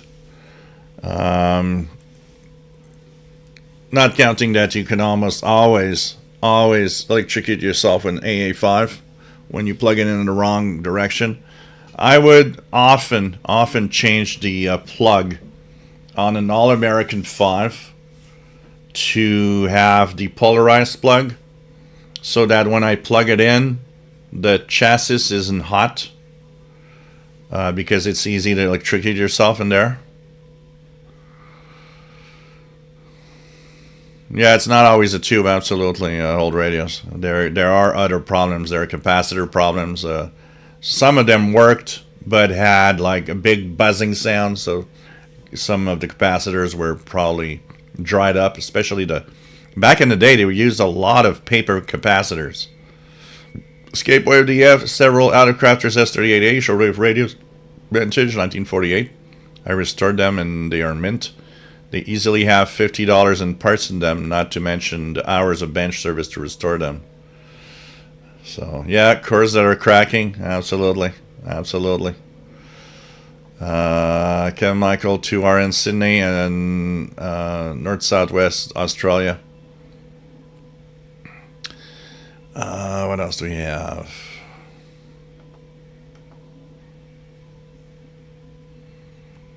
Old radios, shutter footage with a 1926 Bell and Howell 16mm camera. Wow, Pretty cool.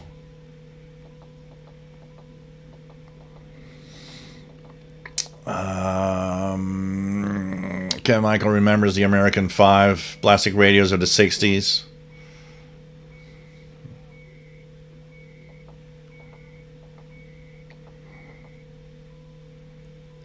Ken Michael says, my father's friend had a TV shop. I remember watching him taking TV tubes out. All the old radios too were there. Yeah. Yeah.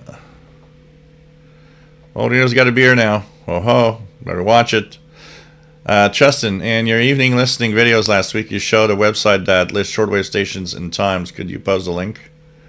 Yeah, EIBI is the... I forgot to post the link to the websites I was showing on the screen.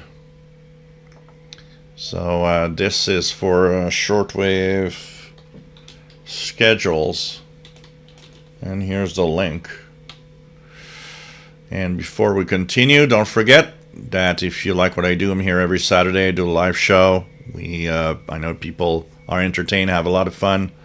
Like everything in life, nothing's free, and this is also, kind of my job at the same time. I this and my tech channel is where I have my salary coming in. And so if you want to help out for buying radios, whatever, there's a super chat here, just like London 19657. Thank you so much for the tip. And you also can, if you want, give me a little something for a pizza fund so I don't starve to death tonight, and cat food or treats through PayPal is also possible. And this is where you send your donations. And I want to thank you so much for donations, guys. And I'll say it all the time, it's not always to the same people to donate something. If you never donated before, how about thinking about it? Because I see the same names all the time, every week. Some are generous, and I just want to say that it'd be fun to see a little more diversity. Someone through email says, Henry Gonzalez through email says, great show, thanks for the show. So thank you so much, Henry Gonzalez. So thanks for everything, guys. Thanks for helping me out. It's always and much appreciated. HS&H, nice to have you here, says European tube radios are much better. Have a Grundig 5010 Siemens P48, the best table radios. Greetings from Netherlands. Nice to have you here. Pretty cool.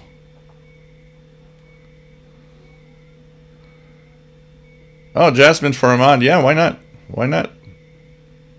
Here, I'll have two. We'll do two suggestions here. Here's and so SWAT cats.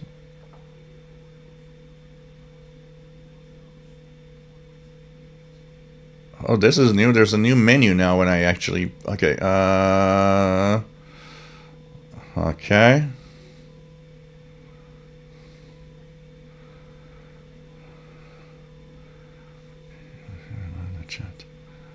Okay. Okay. So SWAT Cats is now a moderator, and hey, Jasmine, why not?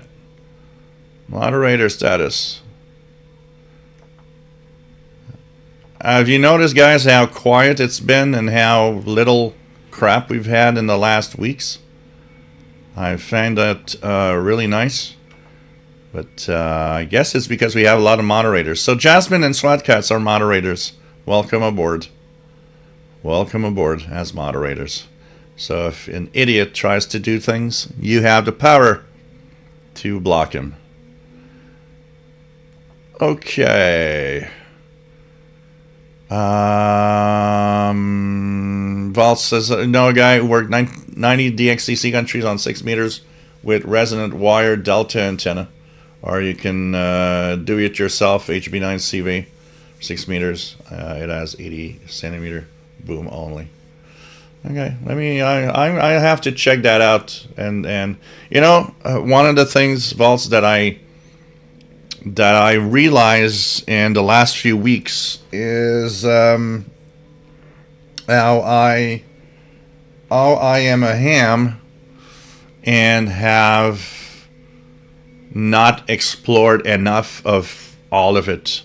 I stay into my standard little, doing things like this, and that's it.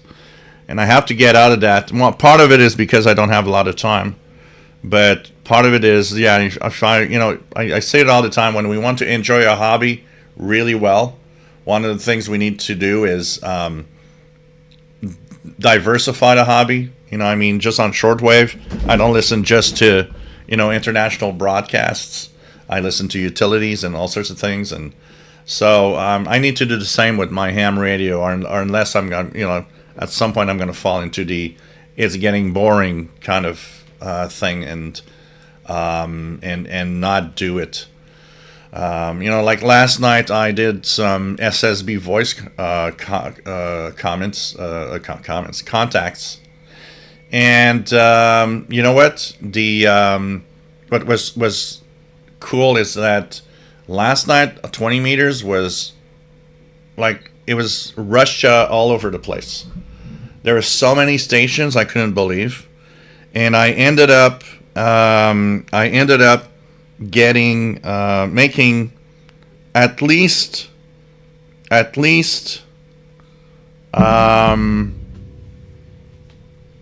20 to 30 contacts with European and Asiatic Russia stations on 20 meters last night, from about 11 p.m. local, which was 0300, until about 0530 UTC. It was just amazing, and it kind of sparked a little more of an interest because it was kind of cool. But I need to. So I need to check out on stuff like that, Volts, and definitely get on the air. 6 meters is fascinating to me, and when it actually is on with DX, is like, oh man, I got to be there. So I will definitely be looking at something. I'll do a little. I'll say a little thing here, Volts. I promise that within the next 2 weeks, I'll be looking and at least having something up. It might be the Tram 1411, but maybe it's not. Maybe it'd be something else, because with all you're saying is like, yeah, I should look around and see what exactly could be interesting. But that is one thing that I want to do, and because I see a lot of hams here in the Montreal area or in southern Quebec, but I see a lot of hams in the area that I get, because they're close to me, I see them call or answer, or sometimes I don't because they're a little further away, but I see that on the DX spots that some of the stations here in southern Quebec, for example, are making contacts with European stations on 6 meters, and I look at FT8, for example, and I don't see any Europeans. I see some local, I see some US stations, but I never have seen a European station. And I'm like, man, these guys are making contacts with Europe right now on 6, and I don't see any Europeans. So my antenna is no good for that. It definitely. Could it be the noise floor? I doubt. The 6 meter noise floor is a little high, but it's not that bad compared to other bands. So I don't know. I'm going to check it out, definitely. Now that you're kicking my butt, I will be checking that out, Volts, for sure. And we got to make some more contacts on HF, maybe even try a voice contact if possible at some point.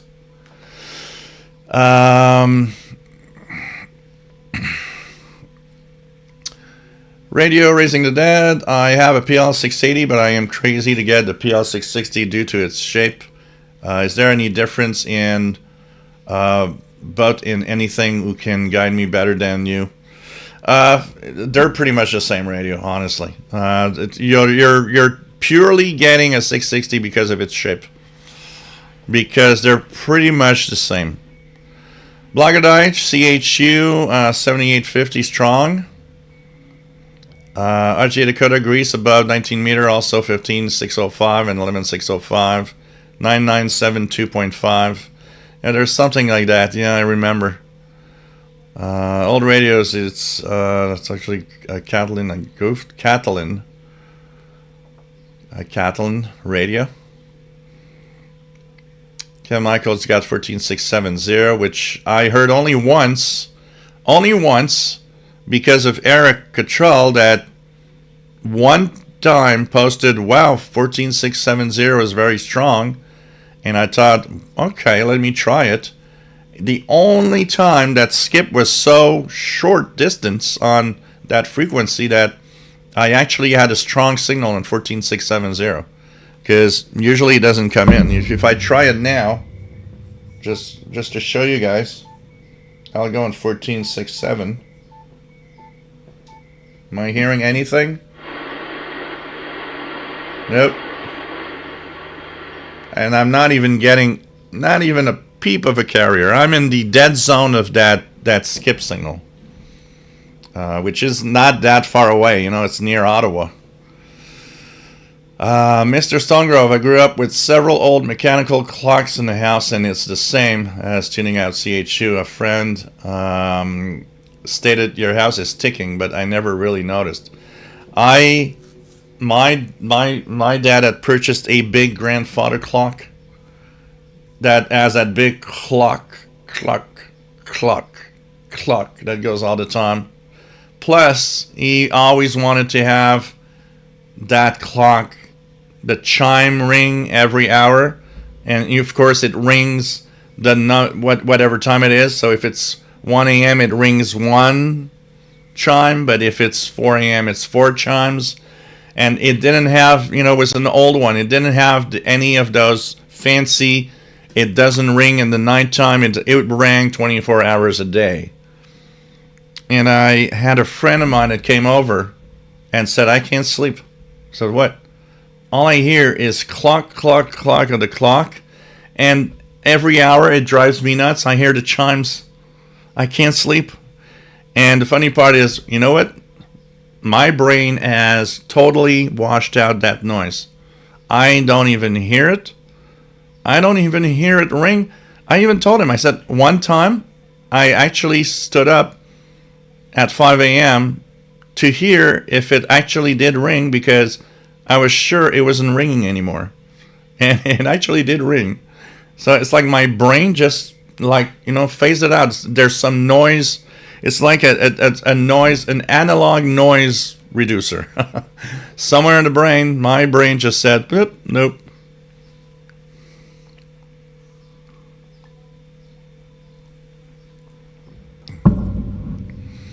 Mike Lee's got 4 cats. Wow.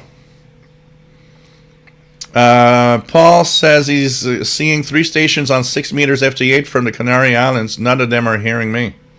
So that's interesting. So I don't know. I need to check out how to get a better 6 meter output for sure.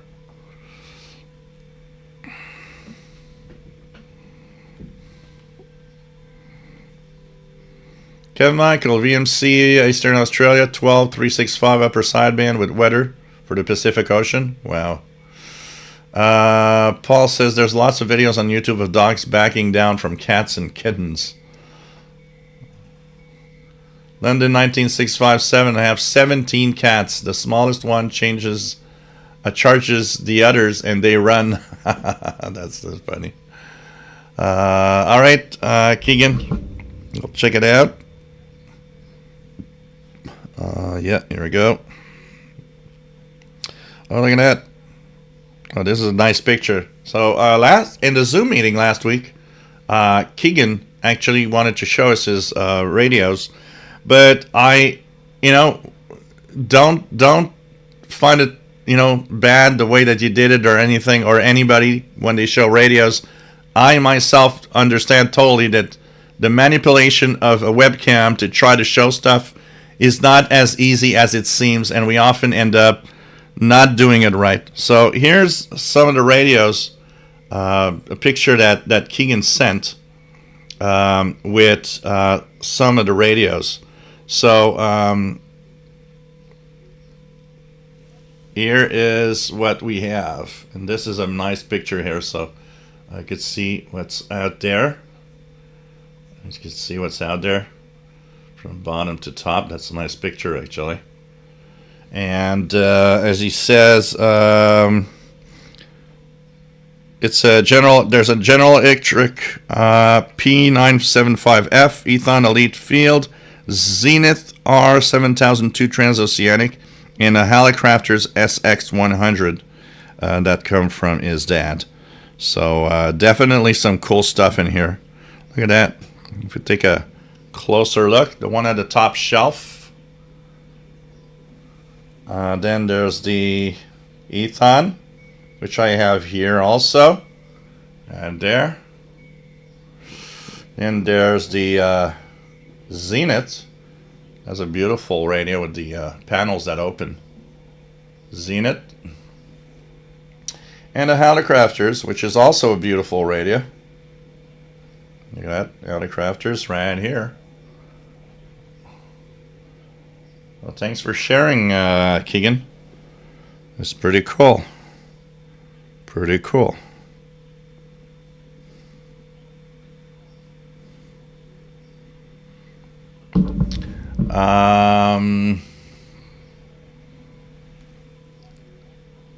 Okay. Nate Van Gelder, I recall a video a few years back of a dog attacking a toddler, and the family cat went crazy on that dog and chased it off. Yeah, cats can be very, very protective. That's pretty crazy. So London wants me to get a tuna pizza for you and Paul with anchovies. Can I refund the $10? Oh, God. Thanks for the tip. It's much appreciated. Okay.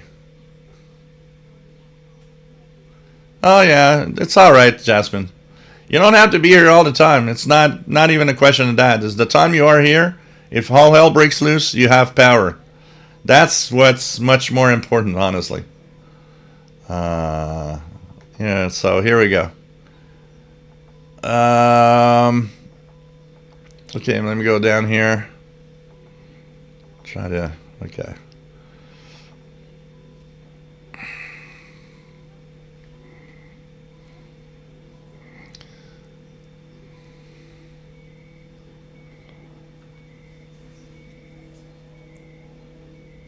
Peter says, what's the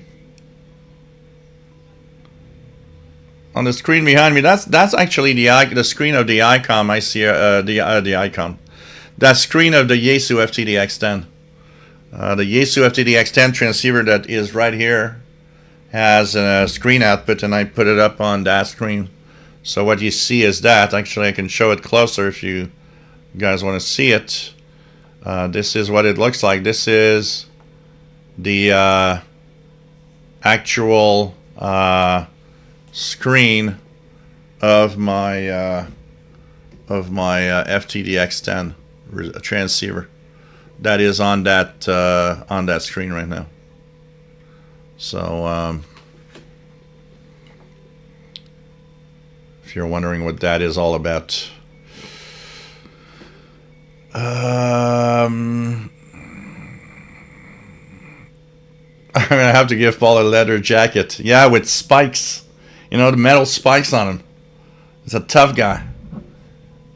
He's the bouncer of the building. No one goes through.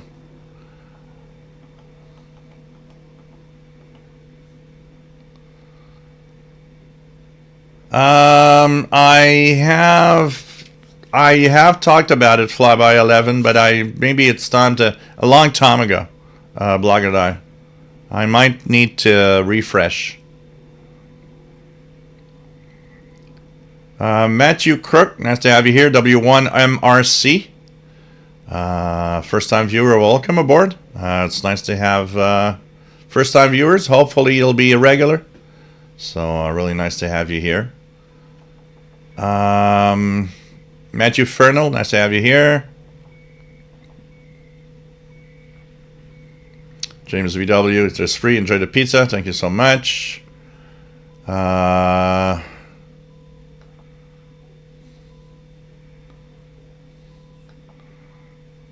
Kevin Michael says, you're lucky to live in an area of the world where Europe comes in on your radios. Here in Asia, Latin America. Yeah, but, you know. Oh, that's a good question. How did you find this channel, as London19657 says? Carol Potch, nice to have you here, Carol. Nice to have you on board.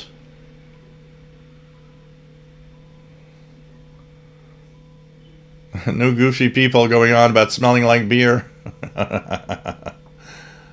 So what else do we have? Art, nice to have you here. It was nice to have you on the Zoom. K2ADC. Erica Charles says, I had ham and sauerkraut pizza when I was out at Hamvention. Oh, wow. Really? Too broke Tim. Thank you so much for the tip. Looks like you're not too broke. Thanks for the tip, man. Much appreciated. You're that guy in the background. He's there all the time, watching me, making sure I'm going to say something that he can correct me on. Nice to have you here too, Brook Tim.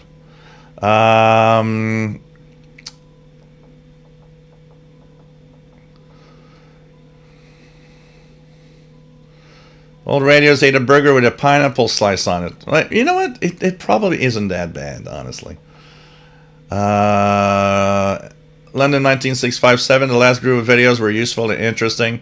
Yeah, I thought about it, and I thought, okay, let's do a how I do it and what I do, and you know what? If it can help people kind of understand a little more, and actually I got a lot of feedback from those the videos, the series videos that I did, and I want to do more this week of different kinds, and including with portable radios, because I did get one feedback that was not negative, but that was like, I'd like to see you do the same kind of thing, but with this.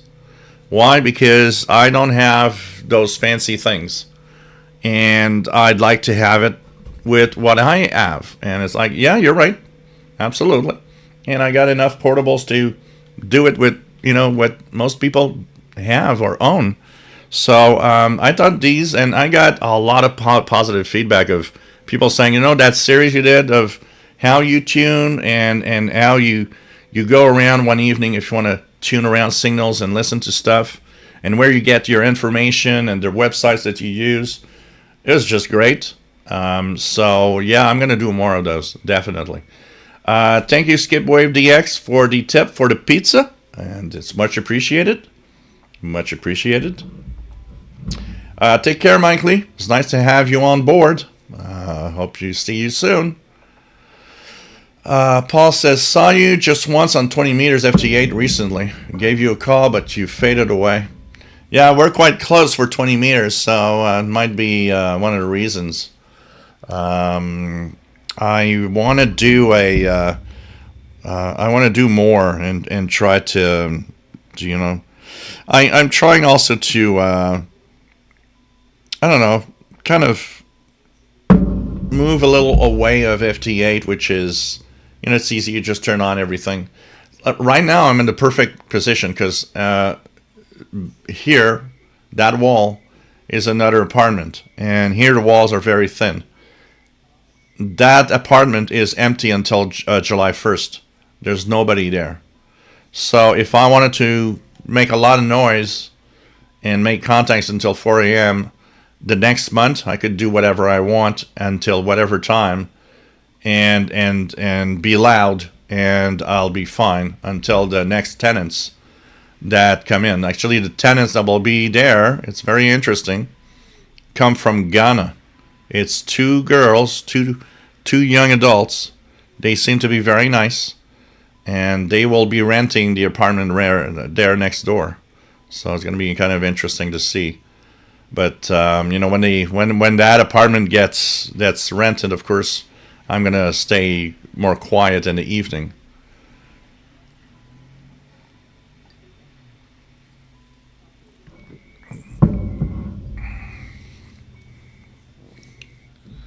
So it gets, I need to figure out what type of antenna to use on amateur frequencies. Very limited space.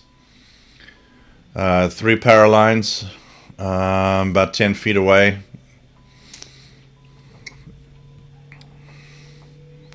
Blogger Dias 14670 in Virginia. Sleepy Gamer, thank you. Oh, for the garlic bread, thanks. Yes, absolutely, we'll add garlic bread.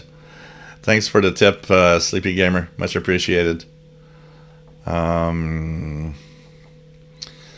Blogger Dice says CHU is about 750 miles from me. Yeah, it's, for me, yeah, in miles, it's, I don't know, about 80 miles away. So, it's, yeah, I would say about 80 miles away.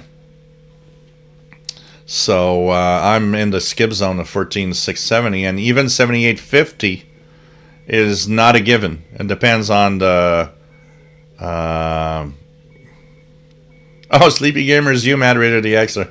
You read wrong. Okay, no problem. Okay, yeah, I was wondering, Sleepy Gamer. I've never seen that name before. No problem, moderator the extra. Thanks for the tip. SWL signals 14670 strong in Florida. Interesting. Your stream crashed again for Keegan. RJ Dakota, my new digital clock, like the one Jill has a chime in it also, but I can easily disable it with a simple remote control. Yeah, I did not turn on mine because there is a chime on mine too. I did not turn on mine.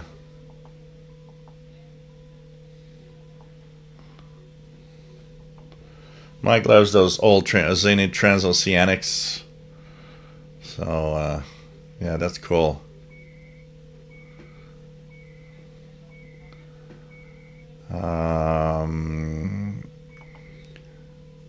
What else do we have? Our dad says, nice stuff, Keegan. Absolutely. Definitely. Kevin Michael's got a QSL card from CHU Canada from 1980s for 3330 and 7335. Yeah, that frequency that's gone.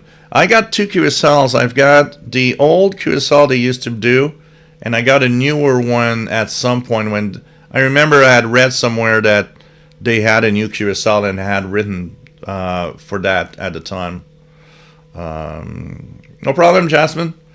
Like I said, it doesn't matter if you're not here all the time. It's just that if you're here at the moment when all hell breaks loose, you'll be there to help out. And that's the important thing. There's so many moderators. I still remember one guy that came into the channel and said, why are there so many moderators?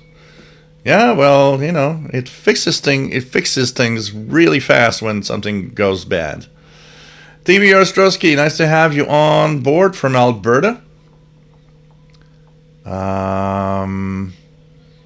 Yeah, I'm going to go straight into the CIDX Zoom after this. By the way, anybody here that is a Canadian International DX Club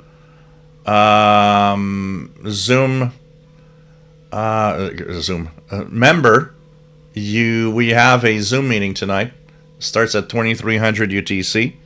I don't know if I'm going to cut short or maybe just join a little later. I told Sheldon that I might be still going on here a little and join a little later on the CIDX Zoom because it will be going on after for a few hours. But as soon as I stop here, I'm going to the CIDX Zoom, TV Ostrowski.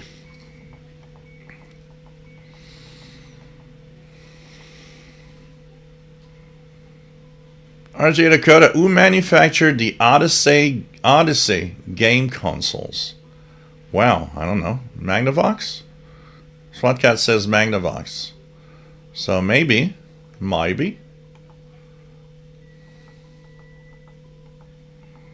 Now, a friend of mine had the ColecoVision. I remember that. We were playing the Smurfs. I still remember when I would go to his place and we would play the Smurfs game.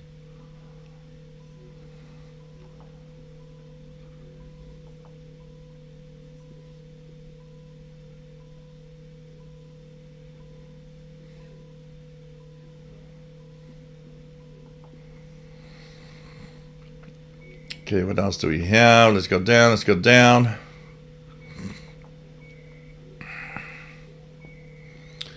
Jeff K's got a Sony Watchman. My first Sony Doodle board plugs into TV. Furby still in the box. Odyssey video game and television too. Well, but yeah, better late than never. Absolutely.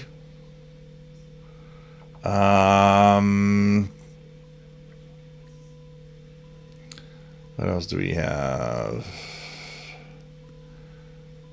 Okay, let's go down. Okay, Michael, 690, 730, Canada, CBU, and CHMJ. And 9 on Texan PL 990. SWAT Cats reporting as usual, the downlink of signal from Voyager 1.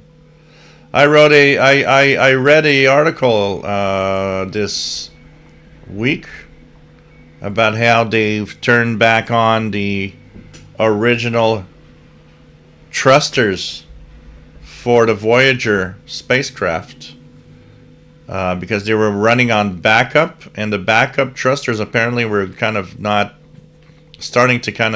going well. So the only way to keep the mission going was to turn back on the original thrusters that they had shut off because the heating system would trip a breaker or something on board the spacecraft. And somebody had, one of the guys there had a stroke of genius at the last moment and said, hey, maybe it's tripping because of a setting. And so what happened is they changed the setting and they turned back the heaters on to see if it worked, and it worked. And they turned back on the thrusters, which had not worked. The thrusters had not worked in like 30 years. And they just went back on and worked like there was nothing was special. This spacecraft is amazing. No problem, Jasmine. Logger will be in the CIDX Zoom meeting. Absolutely.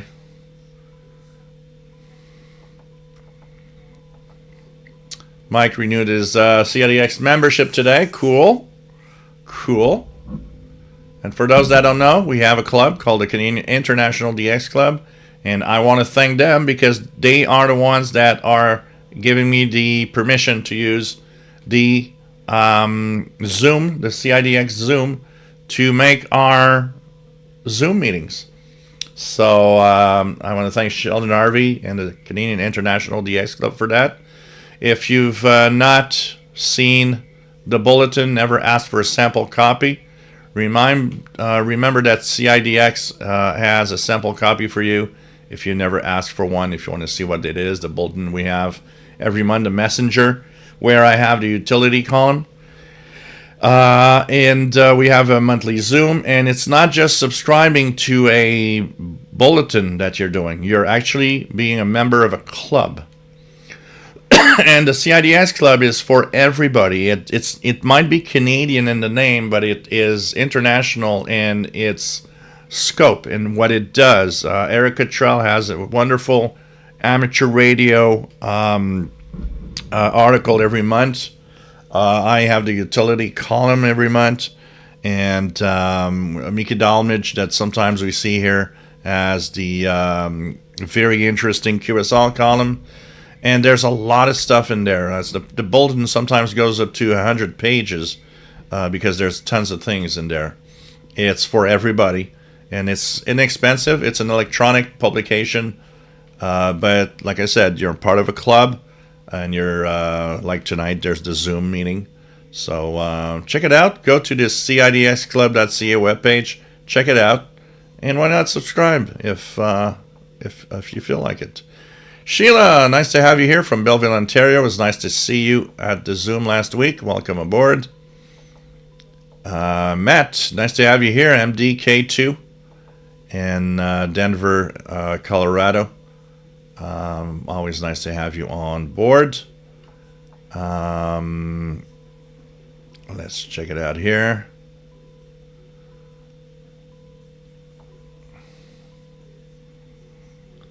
Another guy that I want to put as a moderator. He needs to be moderator. Kenneth, KW1161. Moderator. There you go. You've now got power. so welcome aboard, Kenneth.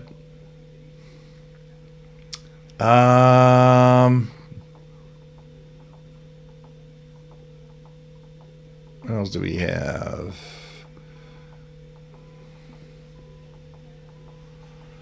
So Matt says, I was listening in my car on the way home from work between 21:30 and 22. You probably should get a 6-meter resonant antenna in case nobody else suggested. Yeah, Valtz has given me quite a few suggestions. SWATcats, yes, you can send a money order to the CIDX messenger for... you can send a check. The Canadian International DX Club has a U.S. and Canadian funds bank account.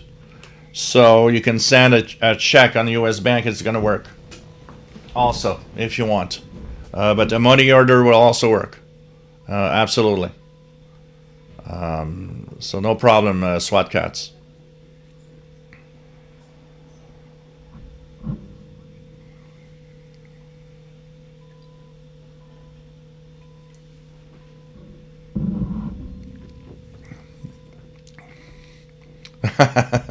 Just gonna try not to let it go to your head.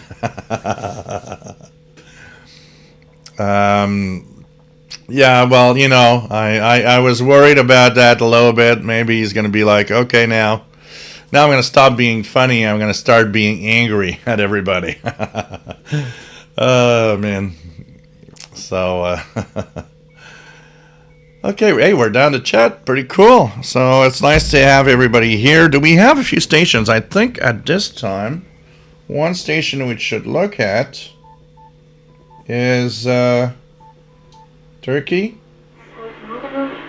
Yeah, Voice of Turkey in English on 11785.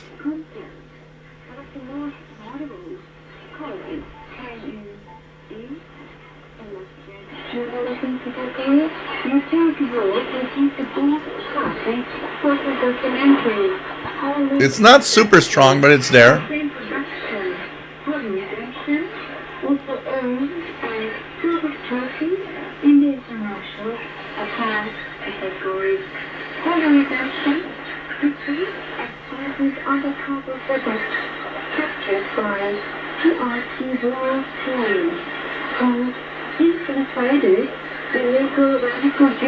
So Voice of Turkey's 11785 is on in English. Of course, we have a very strong Radio Nacional Amazonas right next to it on 11780. Another station I think is on at this time to check out is 9740, I think, is Radio Romania at this time. So that's something to look at. But Voice of Turkey.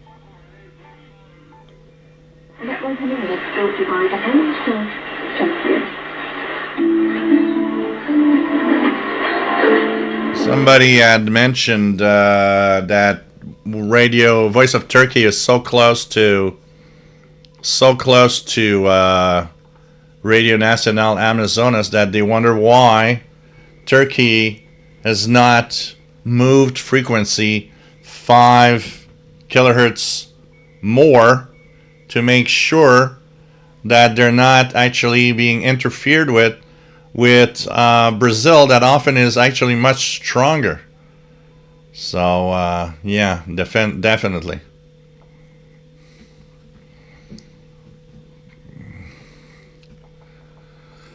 Blogger and I have really enjoyed listening to HCJB on 6050 between about 0 to 035. It's supposedly a 1 kilowatt transmitter. There is a high-pitched chirping tune at 030. There was, I came across it, and I really, it brought me back in time. I listened to it about a month ago. I came across the signal, and it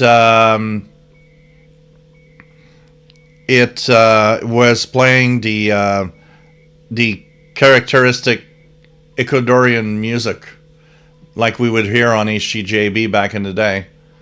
And they had like a 10-minute interlude with that, and I was like, wow, this brings me back to the days of the DX party line, and it was just crazy. It was just really, really bringing me back in time. Trevor, do you think you'll ever get a Kiwi SDR? Yeah, maybe someday, but it's expensive. And here in Canada right now, with the dollar being low. So eventually I will probably get one, but for now it's out of reach. We'll put it out of reach for now. I rather get a few more radios that people will buy and review them. But eventually, if I get to a moment where, yeah, okay, maybe now it's going to be a possibility. But not right now. But yeah, I'd like to. I'd put it online and people could tune around for sure. But man, at the price that goes for in Canadian dollars, it's like it's not the time right now.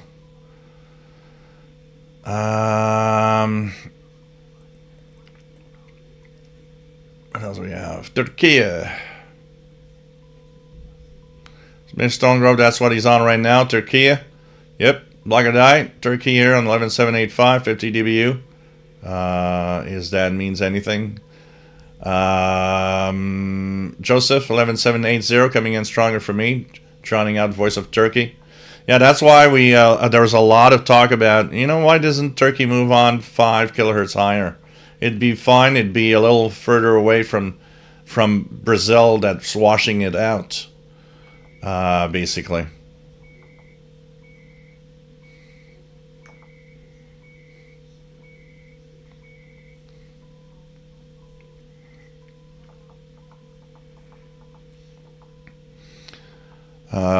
Romania at 11650.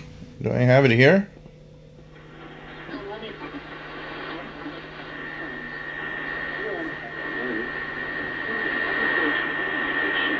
It's very weak here on 11650. I could hear it, but it's not very strong on 11650.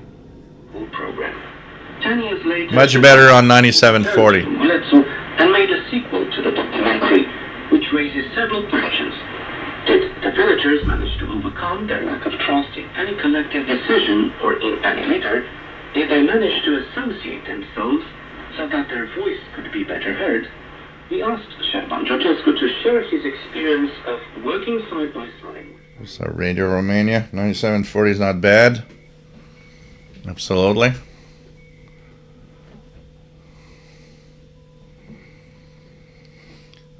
What else do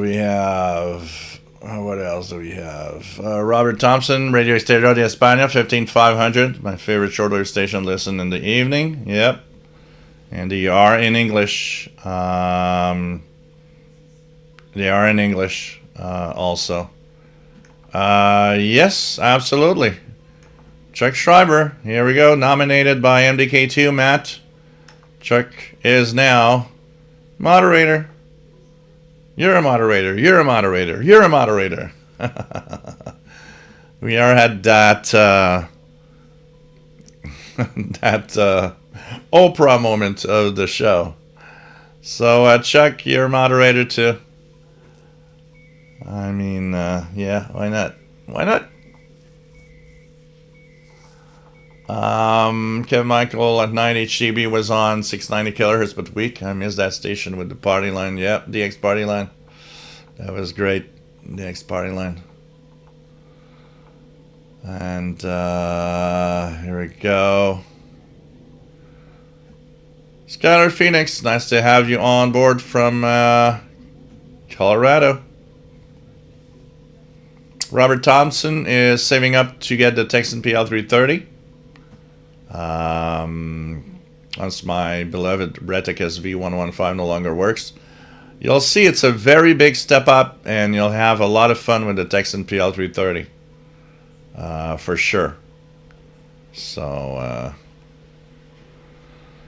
and I will also nominate one more person London 19657. Moderator. Here we go. There we go. We never have too many moderators anyways. Mr. Stonegrove, thank you for the donation. Says Mo Radios. Keegan Dexter, you get a radio, you get a radio, you get a radio. Scatter Phoenix. Oh yeah, that's true. Little No Wife. Yeah, that's true. Your wife was the same last name as I am.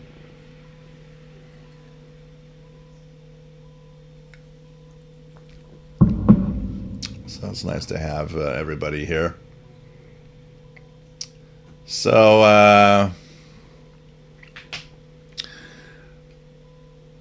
as we're looking at the bands, let's do a little scan. You guys want to do a little scan of the bands? We're going to check out. I'm going to bring up the EIBI space schedule so I can so I'll know what I'm talking about. And I know that's not all the same for everybody, but let's start with a at the time we are now, let's start with I'll go a little higher. Let's do a 25 meter band scan. But starting at 11 megahertz, we're going to start at 11 megahertz. And we're going to go all the way up to like 12,500. And we're going to see what's out there to listen to. Going to be an interesting little scan here. So from 11 megahertz and up. And we'll do another one with the 22 meter band. I chose those higher frequencies because I know that the West Coast is still pretty much in mid-afternoon, which is not the best. If I go down, the West Coast is not going to be the best. So we're going to do that. So no problem, London. And here we go. Okay, let's band scan. Been a while since we did. Not like being voluntold that you are a moderator. Oh man. Hey, how about Sheila? We never have enough of women moderators. Here's Sheila, your moderator. You'll be able to help us if anybody is bad. You got three little dots next to the name of someone that's bad. You can kick their butts. So Sheila is moderator also. Okay, let's continue here. And let's scan the bands. So here we go. I'm going to put on the cam for the radio itself, and I will you'll hear my voice you'll hear my voice as we tune around, and I will get rid of that annoying spot on the screen by doing this. There we go. Here we go. And we'll put it back. So, okay, guys. 11 megahertz. And we're going to tune around and see what's out there. Now, 11 to 11,500 is a utility band. So I'll put myself in upper sideband to tune around that frequency range.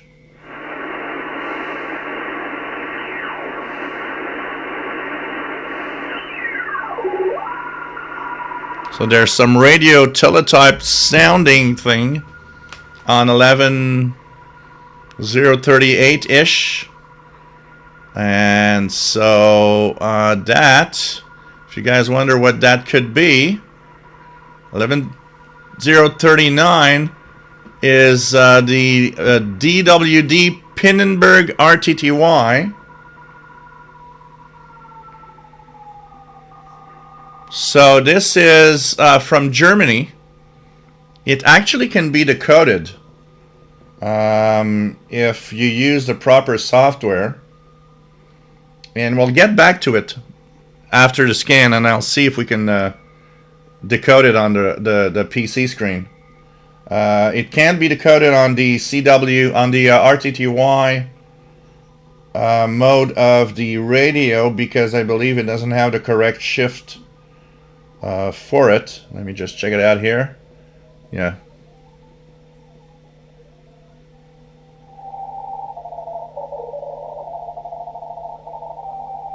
Yeah, that's it. It doesn't have the correct shift for the decoding that the Yaesu has. But if you use a radio teletype software, you could be decoding this. It's not encrypted on this, and it comes from Germany. It's kind of weather. Thank you, Peter, for donations on PayPal. Thank you, Francis, for donations on PayPal. Much appreciated. Thank you so much, guys.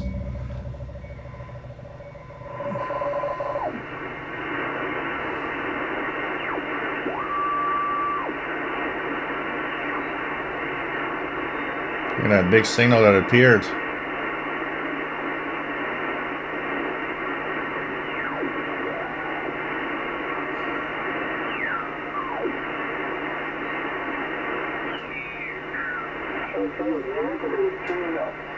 Eleven 253.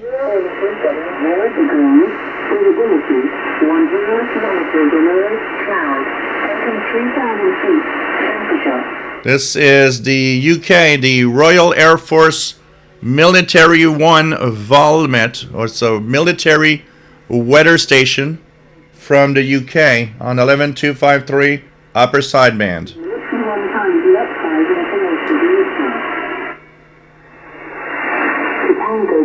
Hotel, no information available. Chicago International, 5204, 21 degrees, 21 knots, visibility, 6 kilometers, cloud, no significant cloud, temperature, 33.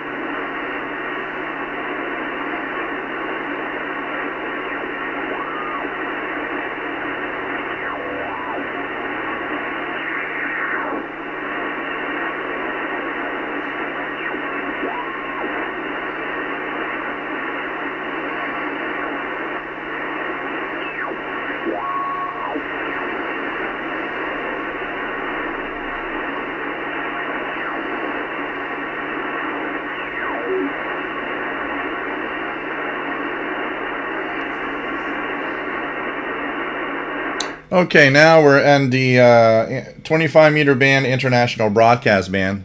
So we're going to actually switch to AM mode, see what stations are on.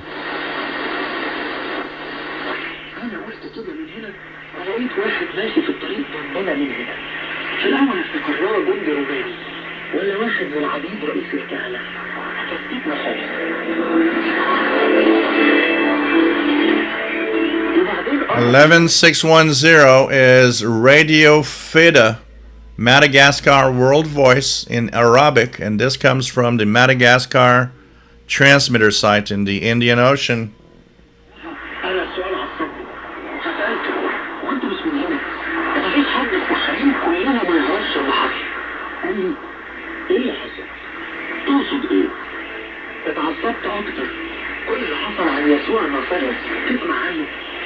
الراجل ده كان نبي عظيم ولقى صحيح كهنة سلمه واتحكم عليه بالموت راح قايل ايه؟ انتوا شايفينه ايه؟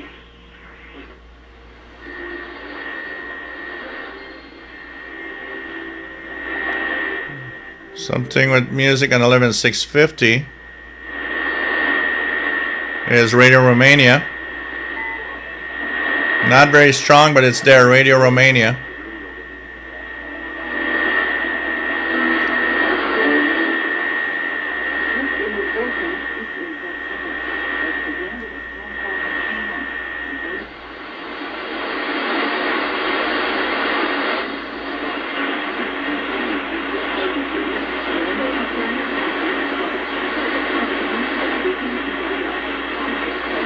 Something very weak on 11740 which, according to here, should be CNR2 China Business Radio in Mandarin 11740.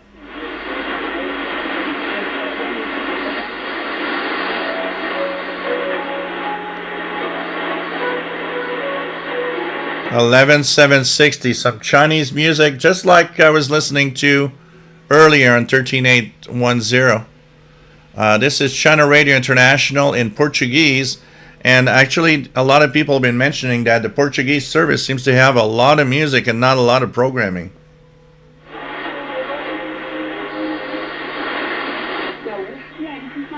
Of course, Radio Nacional Amazonas 11780.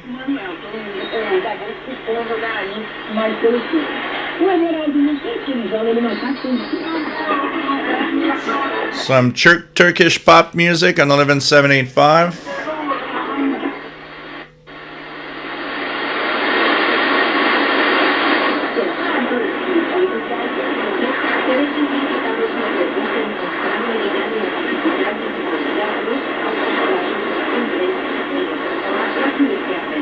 China Radio International in Spanish, direct from China on 11855. You guys see that Iona sound go through the screen? Look at that, there's another one. We're going to try to follow it. Let's go for it. Here we go, I'm following the Iona sound. There it's going. Where is it? Where is it? I lost it. Unfortunately. Oh well. So 11855 China.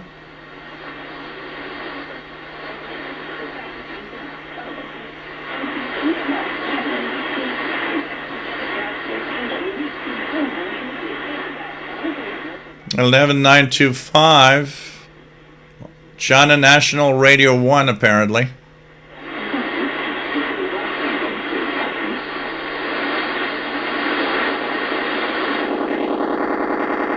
If you guys hear this on 12,000 kilohertz,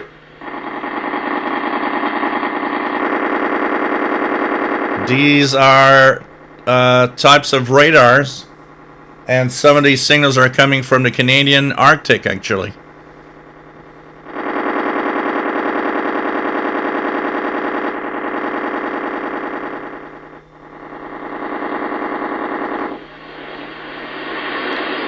They're called super darn radars. There's a host of these radars across the Arctic Circle in different countries. Canada and Europe has a lot of them. And they are pretty much all close to or above the Arctic Circle. So that's what you were hearing on 12,000. They've been pretty consistent there.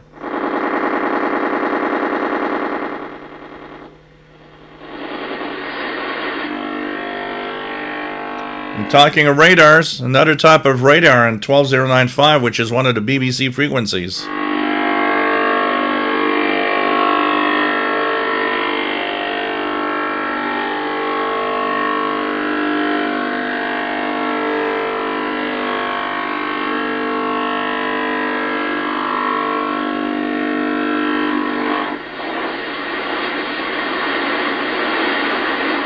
And now we're past 12,000, so let's go in upper sideband and tune it a little more to see what's out there, if there's any utilities.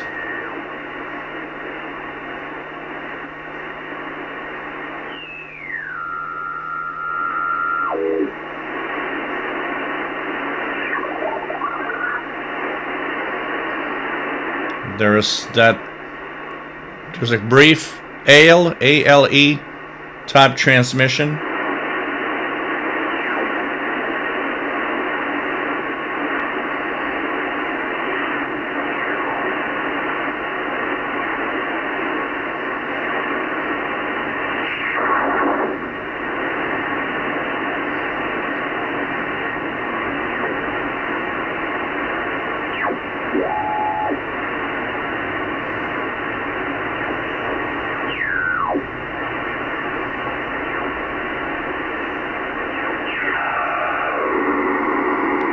Some Stanag on that frequency 12 12.570-ish. So this is STANAG, which is a NATO encrypted communications type. And let's check it out.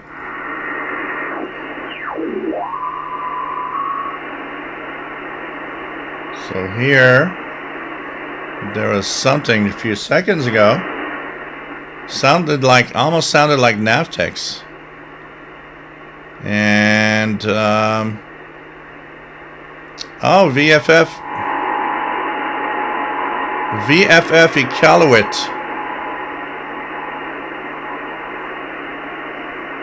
This could be Iqaluit Nunavut.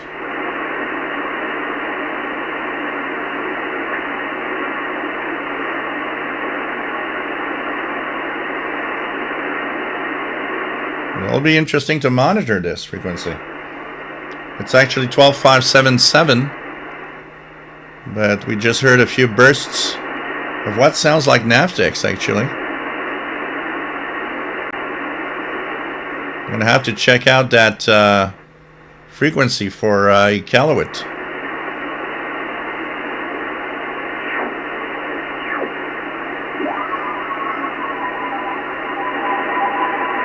Something weak on 609610. Sounds like some radio teletype.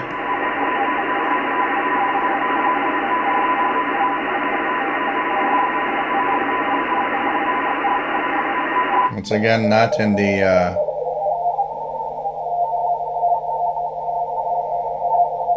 peaks aren't right for decoding with the I'd be curious to take a piece of software and see if we can decode something from this.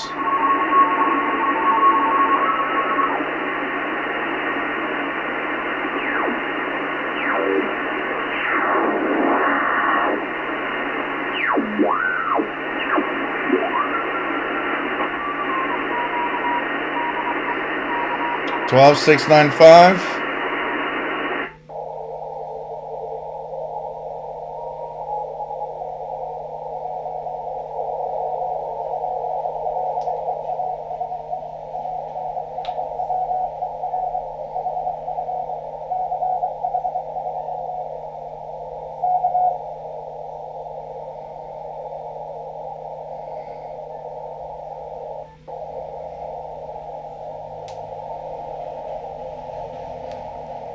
$12,695.5.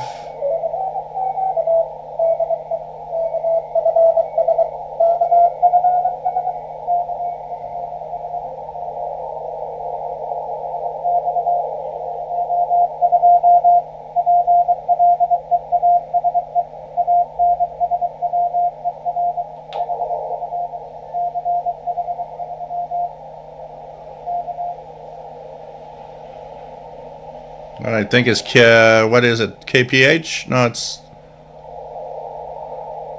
KFS out of California.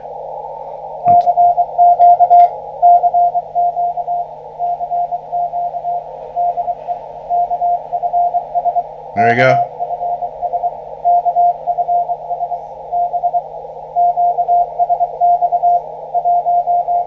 We'll have a clear to code.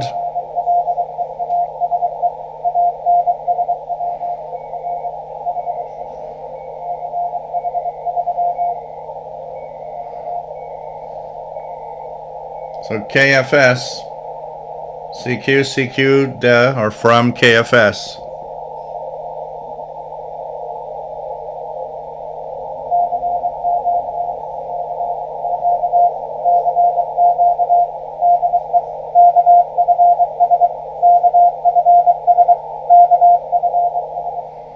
So that's from California, KFS. So it was a little bit of tuning around. We'll maybe go back to it in a few seconds. So interesting little signals, some interesting utilities. And that 577 signal, I think, is Iqaluit Nunavut, which is interesting. I've never heard that one before. So there'll be something to check out for sure on that signal. for sure.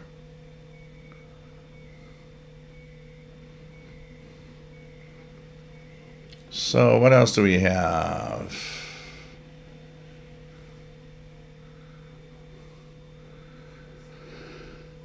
Well, tell your wife, Skylar, that I say hi too. It's nice to have some kind of family link somewhere online.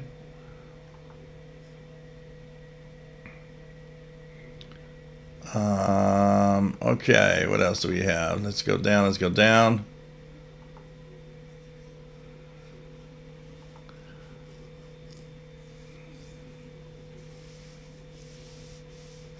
Toast and loaf, 11610.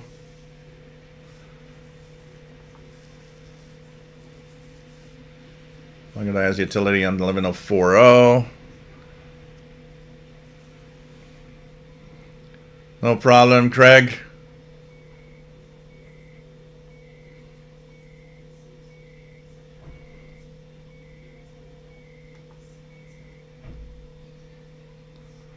Mike B's got 11610, Beefield, Colorado, PL330 and 80.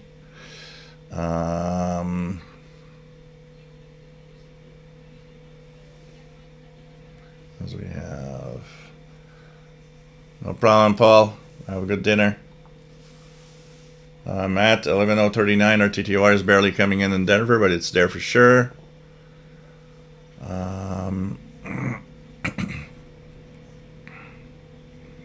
Skylar Phoenix getting something on 15500 here. Yeah, that's Radio Exterior España. Kevin Michael 11780 Sierra Peking China. Skylar Phoenix, it's another language, but can't hear enough to tell what that. Yeah, it's Spain.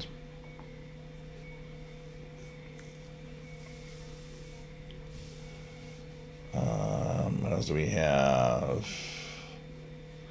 So take care, Craig. It's nice to have you on board. See you next week. Robert Thompson, I really miss Radio Canada International, Radio Portugal International, Voice Cristiana. It's also one of my favorites. Oh, by the way, I'm in the dark here. Forgot to turn back on the lights. Gotta turn on the lights. Here we go. I was in the dark. What else do we have? Energy, weak here in Scotland, 11760, exploding, PL680 is Dogum. Turkish Pop Rocks.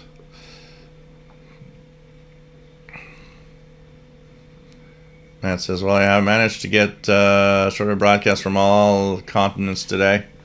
Antarctica accepted. Too bad LRA 36 is gone. Yeah, I missed LRA 36. It was fun to have that online, to have that on the air. I absolutely miss LRA 36 too. Something floatery on 11810. It could be KBS from South Korea, Mr. Stonegrove, absolutely. Southern Illinois Shortwave, nice to have you on board. Welcome aboard, my friend. Robert Thompson, I use the Shortwave radio schedules app to find my shortwave station. Sometimes I just let radio to scan until it finds a station. Yeah, okay, Michael, you're in your area. China is like everywhere. Old radio's got something on 12050.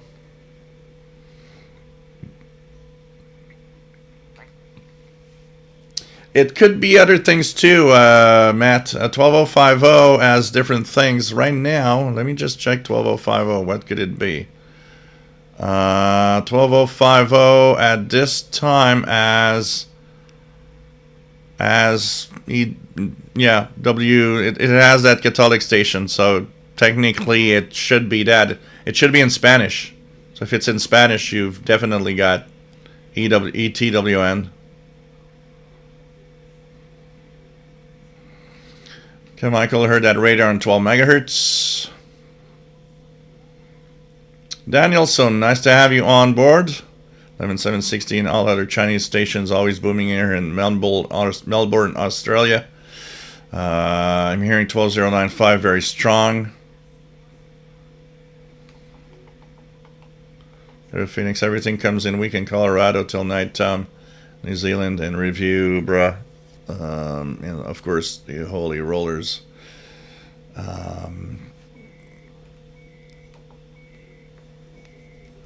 Matt says getting ahead a bit, but 13099 USB Nova weather is pretty strong here in Denver.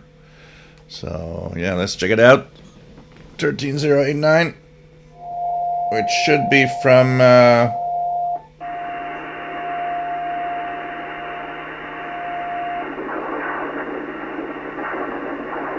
I'm hearing it might have stopped actually right now, but could be Chesapeake, Virginia. Oh, Point Reyes for in your case. That's why, yeah, okay. Maybe that's why I don't have it on the east.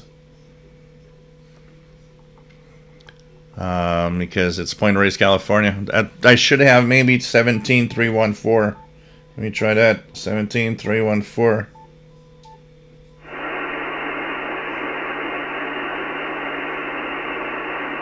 Not getting much.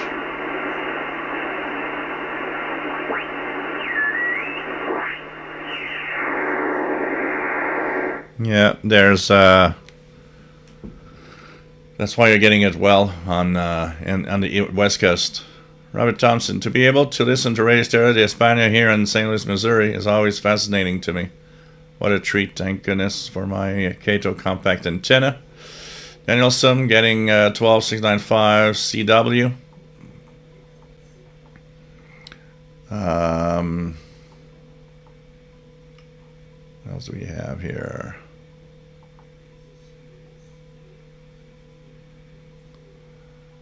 All right, London, have a good what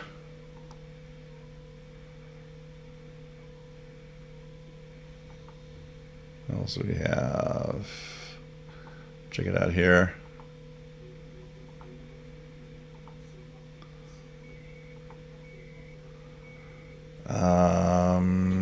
And man got KFS very strong CW signal here.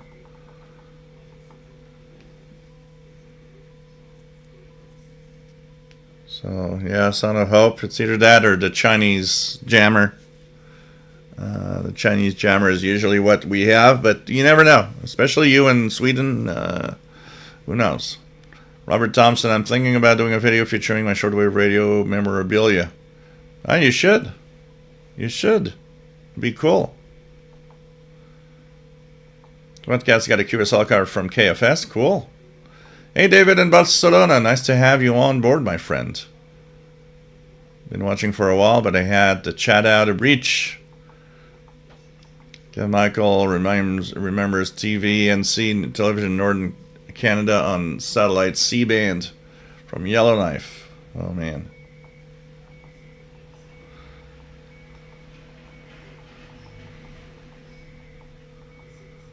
Skyler says, my wife is waving to you. I'm waving back. Kevin Michael, 8764, and MC Point Reyes, California, weather and SSB. Swatcat says Boston Facts on 12748.1. So, okay.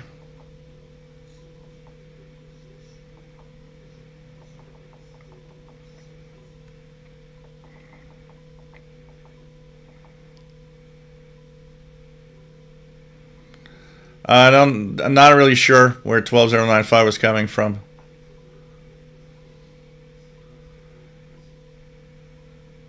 Storm Grove 15520 is also Radio Stereo España. Yep, absolutely.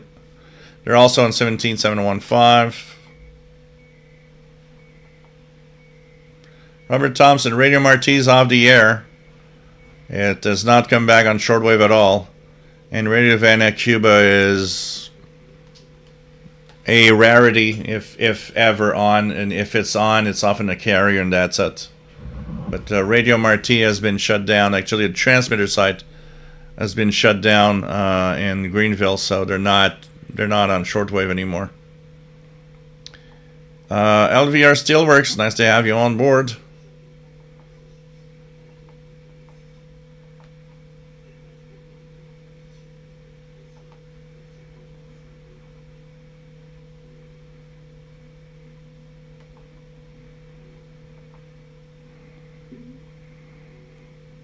Sweatcats Iceberg Analysis Forecast from NMF coming on right now. Michael 17314 is Norfolk, Virginia. It's also California when they're on. They share the frequency, I believe. I'll just go check it out for the purpose of correctness. But 17314, whoops. Here we go.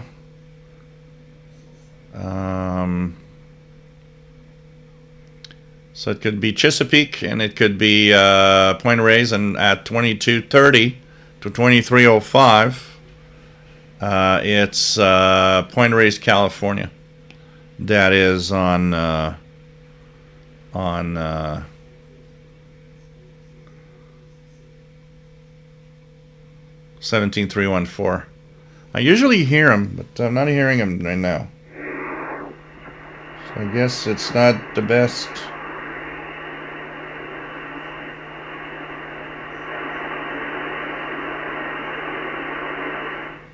Yeah, and let's check Boston, 12748.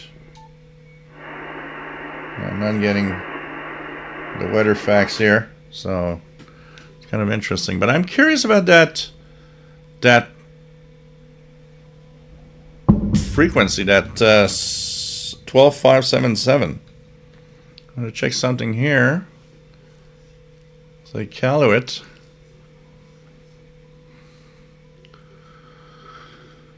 So now that we're past mid-May, Iqaluit and anything in the Arctic regions of Canada should be coming in on the shortwave bands. Iqaluit, I need to try it tonight. The Iqaluit Navtex transmission on 8415 kilohertz upper sideband. Jim's Radio Check, nice to have you here. Justin, back in 2006, there was a power outage for a few days. Started playing with an old radio. Came across Radio Australia. Enjoyed it. And really got shortwave. In 2016, was sorry to see it was out of the air. Yeah, unfortunately. Radio Australia was one of the favorites for a lot of people. I mean, Radio Australia was basically... for many of us, I think it was the morning radio. We would wake up in the morning, wherever you were, in the east or the west coast, and the thing that you would do is tune 9580 kilohertz and get that clear, powerful signal that was Radio Australia. And that is, I think, in the memory of a lot of us. Waking up in the morning and just Radio Australia is booming. It's out there. Really cool, honestly. And I miss Radio Australia terribly. I miss Radio Australia. It's one of those stations that oh man. I listen to it on my Showyoung LC90, but it's not the same in many ways. I mean, it's not the same because it is more local. It's the ABC, pretty much, Radio Australia, so it doesn't have that feel of what the shortwave station was when Radio Australia was its own thing. Like many broadcasters, we say it all the time, shortwave was catered, the programming was catered for a international audience, not local stuff being talked about, but rather Australia explained to the world, plus news, plus all sorts of things, like many other transmissions. And so it's something that, resonates, but, it's still... from time to time, and at the top of the hour, they still have, that da da da da da da da da da da da da. It's like it brings back, these little goosebumps. Sometimes it's like I'm listening through the Showyoung radio, and I'm like, oh, okay, yeah, I remember that. So Boston Patriot, nice to have you here. Yeah, like Matt says, Radio Marti and Radio and Radio TV Marti is probably gone from shortwave pretty much, and due to the Greenville shutdown.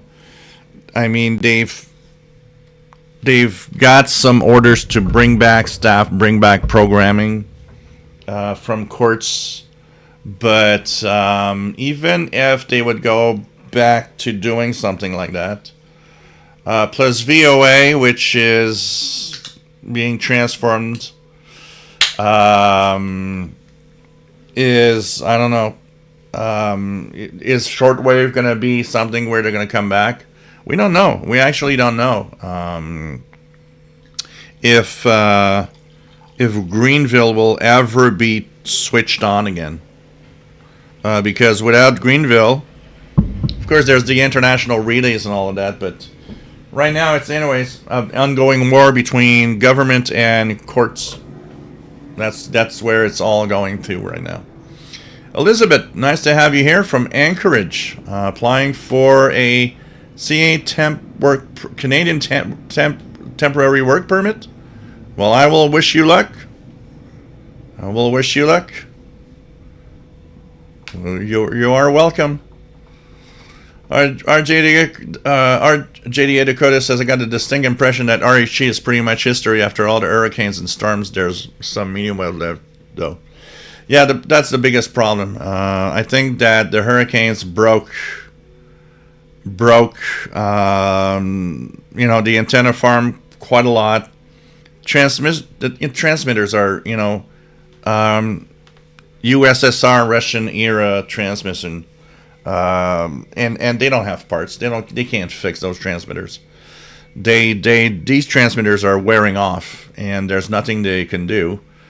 Unfortunately, I've been reading a little bit on the relations between China and Cuba. I would have thought for a while that relation would bring maybe China to Cuba in some way, and like they did in Mali in Africa, they would have maybe sent new transmitters and stuff. But it seems that the relations between Cuba and China are not very good, and that it's what maybe prevents all of that from happening, actually.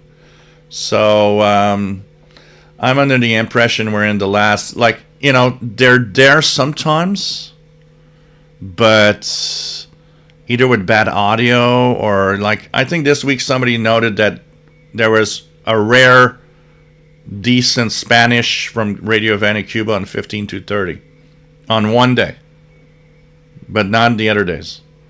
I heard a carrier, I think it was last week, there was a strong carrier on 6000. I thought, well, okay, that must be Cuba. It can be anything else. It's Cuba. There was just no audio. If the audio would have been there, I would have had one good Cuban Radio Havana Cuba day. I probably will listen to it because I would have thought, who knows, this could be one of the last times I ever hear it anyways. But I think it's the beginning of the end, and probably more the end, close to the end, for a Radio Havana Cuba right now.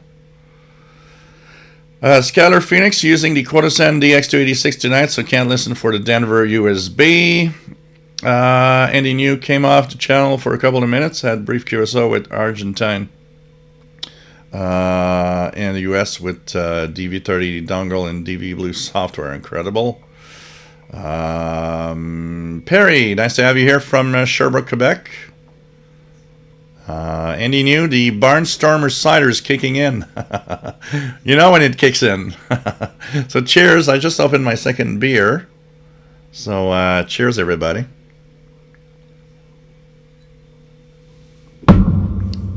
Don't forget what's in. If you like what I do, I'm here all the time. I do a lot of stuff. It's my main income here and the tech channel. There's a super chat where you can give a little something. How about somebody new giving a little something? Because it's always the same names that I see all the time. It would be kind of refreshing to see that other people. I mean, we get quite a lot of people. I get more than 2,000 views on every live shows. it'd be refreshing to see new names, new people giving a little something to say, hey, I support you. And it's cool that you're here without, I don't know how many times I've had people tell me, well, I miss having you on the air when you're not there. And well, that's the perfect example. What about if this would be gone tomorrow and never come back? I know a lot of people would miss it. So if you can, of course, I know a lot of people can't. But if you can, hey, why not? Super chat. And of course, Pizza Fund, also with Pizza Fund and cat food through PayPal is also appreciated at the email here. And thanks so much for the donations, you guys. It is much appreciated. You have no idea. And of course, new radios. Tomorrow I'm going to go get that new $13 radio at the local store here that I've seen. I want to see what it looks like. So I'm going to go and check that out tomorrow. Get that radio and post a few videos. Kevin Michael, 8764. Yeah, it could be Hawaii. It could be, I think it could be Guam. Can it be Guam? 8764. Let me just, 8764 is Honolulu. Yeah. It's Point Reyes, California. It's Chesapeake, Virginia. And that's it. No, it's not Guam. Guam isn't on that frequency. Okay. So lots of stuff. It's kind of interesting. What else do we have? So David says, congrats to the new mods. Cool. Win 1960. Nice to have you on board from New York. Elizabeth, the only shortwave I can pick up here in East Asia, some really far out there. When I was a kid in Boston, I could dial in Europe. Funny how hobbies stick. I'm now 51. Yeah, you start something and it's just crazy. But hey, hang in there. You should hear a few things that are interesting. You should hear Radio New Zealand should make it there quite easily. Carrie, nice to have you here. What receiver and software are you using on your TV? This is actually the Yaesu FTD-X10 transceiver. And what you see on the screen is simply the output of the screen of my transceiver. It's not a piece of software running on a computer. It's actually the output of my transceiver screen that you see right here on the monitor. Kevin Michael, Radio Australia was one of my favorites in the morning, 9580. Yep. Sheila loved Radio Australia. Yep. My WX50 used to listen to the domestic service Radio Australia back in the day. Kevin Michael, Radio Australia on 9580 with Waltzing Matilda and Bird Sounds in the morning. Yeah, that was something. That was something. Robert Thompson, I made a note to see if radio will pick up Blues Radio International on Monday night, 9955. 9955 is WRMI, but it's broadcast towards the Caribbean, so it might not always have a great signal up here in North America, for example. But from time to time, it comes in decently well, so try it out.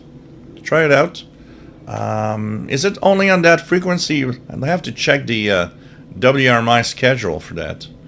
RJ Dakota, I remember listening to Radio Australia daily and many different frequencies, including 21740 and the new 19 megahertz. I remember that one. That was an odd one. 19 megahertz. That would have been one for a QSL card. That would have definitely been one for a QSL card. For sure. Because I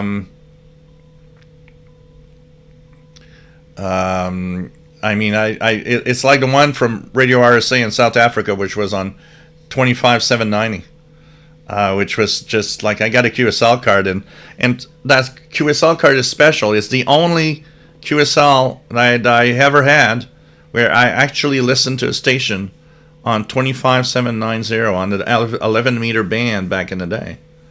So it's pretty cool. You know, I missed the BBC last year.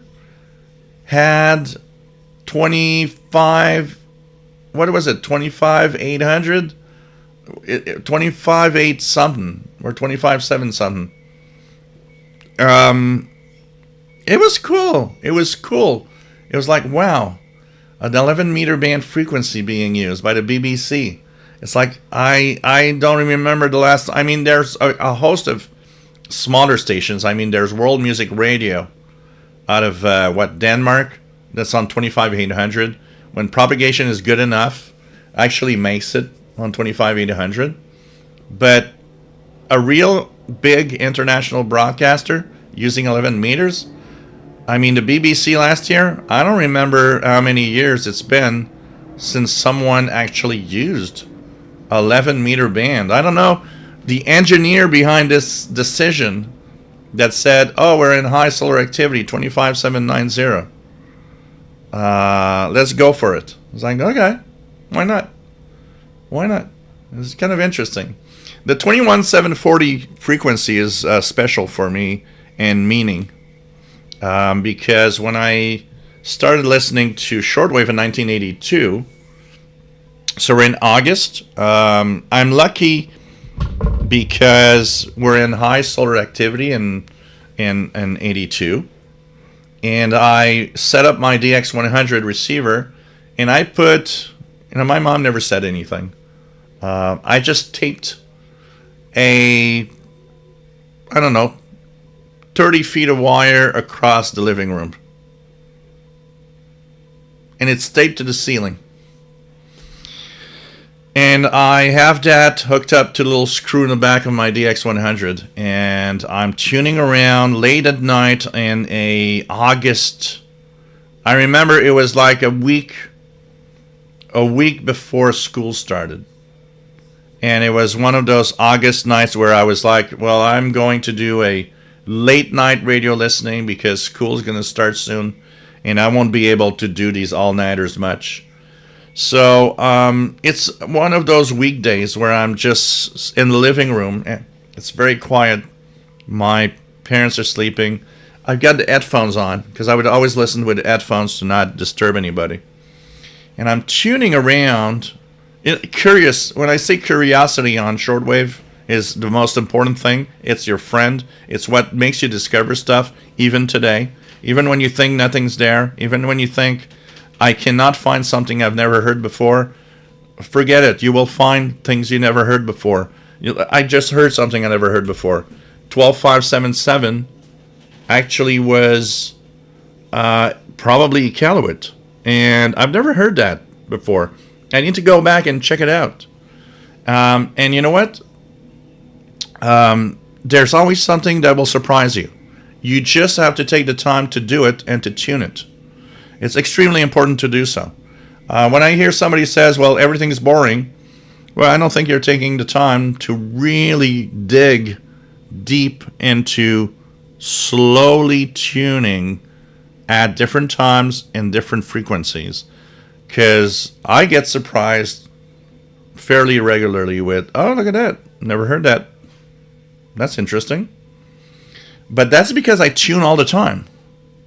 That's because also I have the luxury of being home and having the radio on all day. Doing a lot more radio than the average radio person, except maybe somebody that would be in his retirement. I'm lucky enough to have that purpose, that really cool thing of listening to radio all the time. I mean, this Yezu is turned on as soon as I wake up and I get in my office with my coffee, I turn on a Yezu, and I turn it off. I'm going to bed at 2 a.m. or something. So anyways, I'm tuning. Back then I had that curiosity. I'm tuning in where I'm not hearing anything. I'm tuning in higher frequencies. I don't know what I'm going to get. I have no idea about. I have kind of some idea of day-night stuff, but I'm so new to shortwave that I don't know what I'm going to get or not get, or maybe am I wasting my time tuning this or not? So I went up to 21 megahertz very slowly on the DX100, and I hear this faint signal, and I tune it, and I start listening, and it's in English. I find it interesting. It's like, oh, it's in English. and I'm still new. I mean, I've had the radio for 2 weeks, 3 weeks, barely. And I've already been amazed of all the signals in all the countries I've heard. But I'm about to be amazed in a way that I just couldn't believe. As I'm listening, as it gets to the top of the hour, and it says, "This is Radio Australia."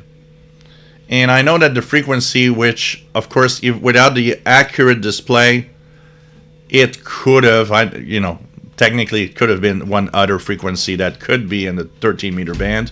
But the frequency that was the strongest for the most part was 21,740. So I assumed it was 21,740. And when they said this is Radio Australia, I just got up my chair and started jumping up and down, amazed that I'm listening to Australia. It's the other side of the world. And just in disbelief, I was like, with 30 feet of wire taped to the ceiling of the living room. And I was just, wow. And I remember it didn't take long that I made a reception report and sent in the letter and got my first ever QSL card from Radio Australia back in the day. Oh man, this one of those, for a radio geek, one of those amazing souvenirs of my teenage years of getting Radio Australia. Was just, it was amazing. It was like, I'm getting that from the other side of the world into my little radio with a piece of wire, and I'm just, I was like, wow. I listened until like it faded out. I don't know what time I went to bed, but I kind of listened until like the frequency closed or whatever. I was just like, oh man, this is Australia. I'm there. And I remember the days that each night after that, I was like, oh, I got to go back to that frequency of Australia, see if I hear it. And I would hear it night after night after night. Sometimes I wouldn't hear it, and I was like, I don't know why I'm not hearing it. Sometimes I'd play with the wires, the antennas, because I thought maybe it's my antenna. But I didn't understand anything about propagation and the effects of the sun and so on back in the day. But boy, such a beautiful time. To everyone out there that had a beautiful time and still have beautiful times with radio, cheers. This is to you. And many more beautiful times and great signals.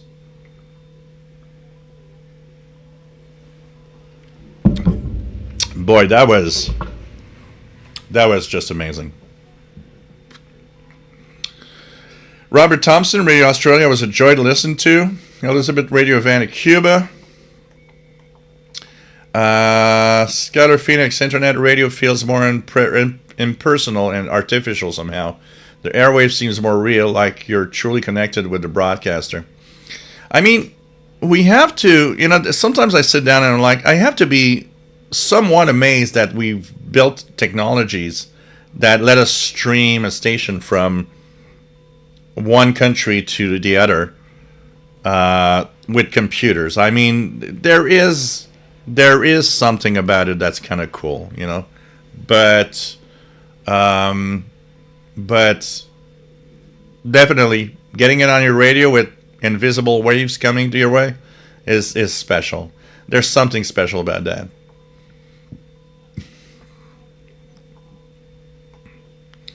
Ajay Dakota's got a 1-hour program recording of Radio Australia from cassette to digital as well, recorded to a micro SD card.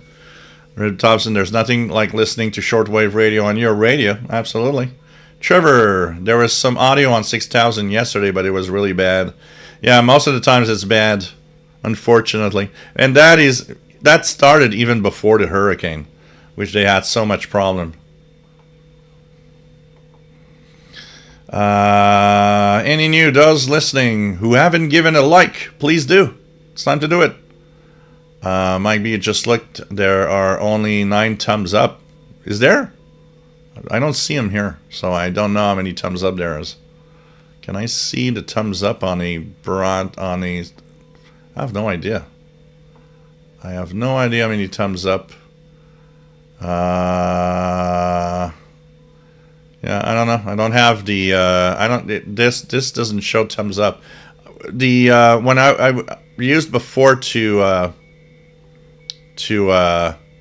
look at it, there was a way to see it, but I don't see it here. I just see a number of people, like 145 right now watching, but I don't see the thumbs up. I used to see the thumbs up. What else do we have? Elizabeth says, I was in San Juan, St. Thomas, Grand Turk scuba diving in January. The hurricane damage is omnipresent. Absolutely surreal. It will take a decade to fix. Yeah, a friend of mine went to St. Martin a few years back, and not like a few weeks after he went, there was that huge hurricane hit. And from what I've heard, several years later, you still see that damage. It's gonna take them forever to rebuild. It's really, really crazy. Keegan DXer's getting a cherry Coca-Cola. I haven't had that in a long time. I don't even know if we can get a cherry Coca-Cola here. I haven't seen that in such a long time. Skeller Phoenix. What else do we have? Oh yeah, Norman. Cheers, Keegan DXer. George Wendt. Yep, man, that reminds me of my old teenage years too. Robert Thompson, hooking up a antenna to your shortwave radio. Telescopic antenna is the only way to go for me. I'll pass on internet radio. Andy News, Cider's 5%, not terribly strong. Yeah, but you know what? It is surprising when you don't drink a lot how 5% cider can hit fast. Jean Arash, what's the name of your tech channel? WCT, Windows Computers Technology. So if you go on YouTube, you just put at WCT. And so youtube.com/@WCT and you'll be on the channel. 54 cal 9545 buzzing, maybe radar, or it could be the I don't know. Let me check it out here. Do I hear it? Oh, 9545. I'm gonna tell you what that could be. Cause whoops, 9545. Oops, I am.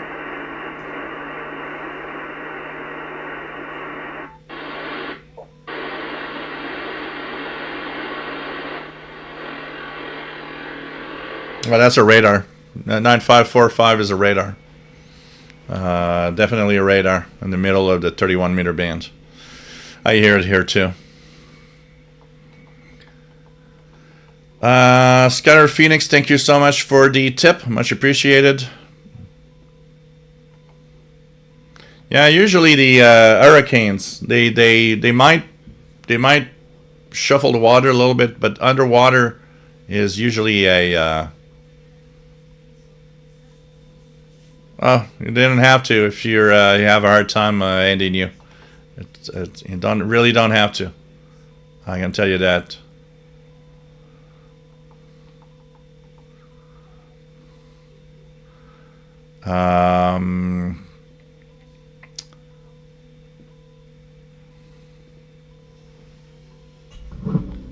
Okay, Michael, Radio Rebelde. Yeah, Radio Rebelde has been one of the stations that has been there.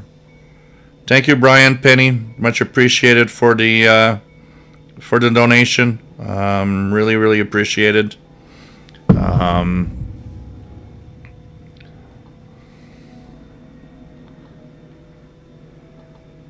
Robert Thompson, having beer is definitely the way to go. RJ Dakota, I do have a few favorite radio stations on the internet radio because I don't get to listen to them clearly as I would like. So, for a few exceptions. Yeah. Take care, Madrita DXer. Always nice to have you on board. We need to do another one of those little meetups on in one morning here on your if you ever do a live and check out what we can Maybe eventually do something like see if we can do a voice contact or something, or maybe another digital mode. Find some way of doing another type of mode, like PSK31 or something could be cool. Really.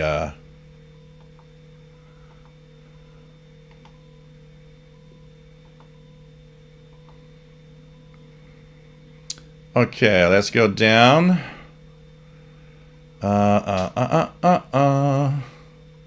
Oh, Matt thinks he heard thunder. News time live broadcast. I love shortwave. I twice rented time on WBCQ and broadcasted talk radio. Did you get a lot of response? I'm curious about that. There are some people that have rented airtime, like on WBCQ, WRMI, say they had a lack of feedback. Did you get some feedback on whatever on the shows you did, News Time Live? Out of curiosity. RJ Dakota sometimes pick up Chinese stations. Oh, there are some Chinese stations on 18900 and 19020. That's interesting. Oh, Elizabeth also. Okay. Yeah, I'm not sunburned. It's the camera. I'm really not sunburned. It's been so horrible, and the weather here. There's not been any sun. I would have to put my face in the oven for me to be sunburned. It's really the camera. It's trying to adjust to the green light here, and it turns my face red. It depends on the color I'm using. I would have to manually do something. Thank you, Danielson, for the donation. Much appreciated. Old radios, back to school season. Oh, yeah, for me it was a bummer. You know what? I didn't hate school. What I always hated in everything in my life, and it was always the thing is, I always had a problem waking up early in the morning. So school wasn't the problem. Getting up to go to school was the big problem. So when we would go back to school, my bummer was not we're going back to school. My bummer was mostly I'm going to have to get up again early in the morning, which I didn't like. I still today don't like it. I still have a very unique schedule. I go to bed at 2 or 3 a.m. and wake up at like 11 or 10 or 11. That's been my schedule for the last 15 years. I mean, even when I did my tech duties, I would fill up my evenings. I don't care to work in the evenings. I don't care working in the afternoons. I don't care working until midnight. I have no problem with that. Don't ask me to go in to work for fix your computer at 8 a.m. I'm not there. Of course, I had to do it sometimes, but I'm not there.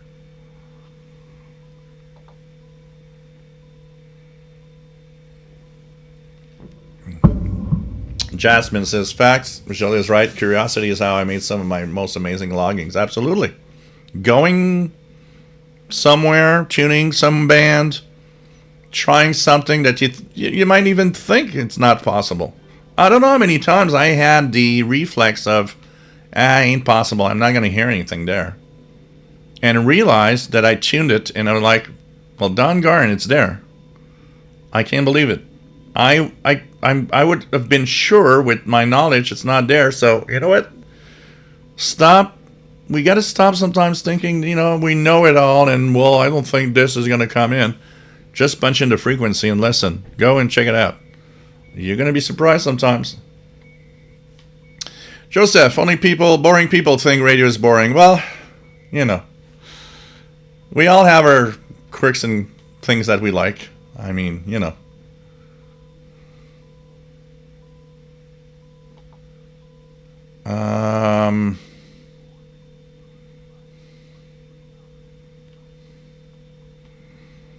So yeah, this is one of the I've been there a lot. Navigation Center, and all of the information for marine broadcasts and stuff. Definitely cool. I mean, Jasmine, as a great example of what I was just saying, when she out of the blue posted that WLO Mobile, Alabama was broadcasting stuff, and I was like, they're supposed to be gone. And I tuned and I was like, well, darn garn, there's something there. So, you know, it's a perfect example. Trying stuff and it's like, oh, look at that. Don't believe everything you see. Kev Michael says Mongolian radio Ulaanbaatar, Mongolia, 207 kilohertz with music in Mongolian. Wow. Sad Friar. Hello all. I've been a shortwave enthusiast for over 20 years now, but still kind of consider myself a novice. I'm in California. Any other West Coasters? What the best frequency catch you've gotten out here? So yeah, we have a lot of people from the West Coast. Radio Thompson been entering different frequencies, getting nothing. It's time to let my radio do its can. Yeah, that's also a great way to check out. Yeah, SWAT Cats from that Contact movie. It's pretty cool. Pretty cool. Matt, Mrs. Radio Australia. Yeah, that was something. It was Radio Room. The magic of radio still excites me. Yeah, me too. Me too.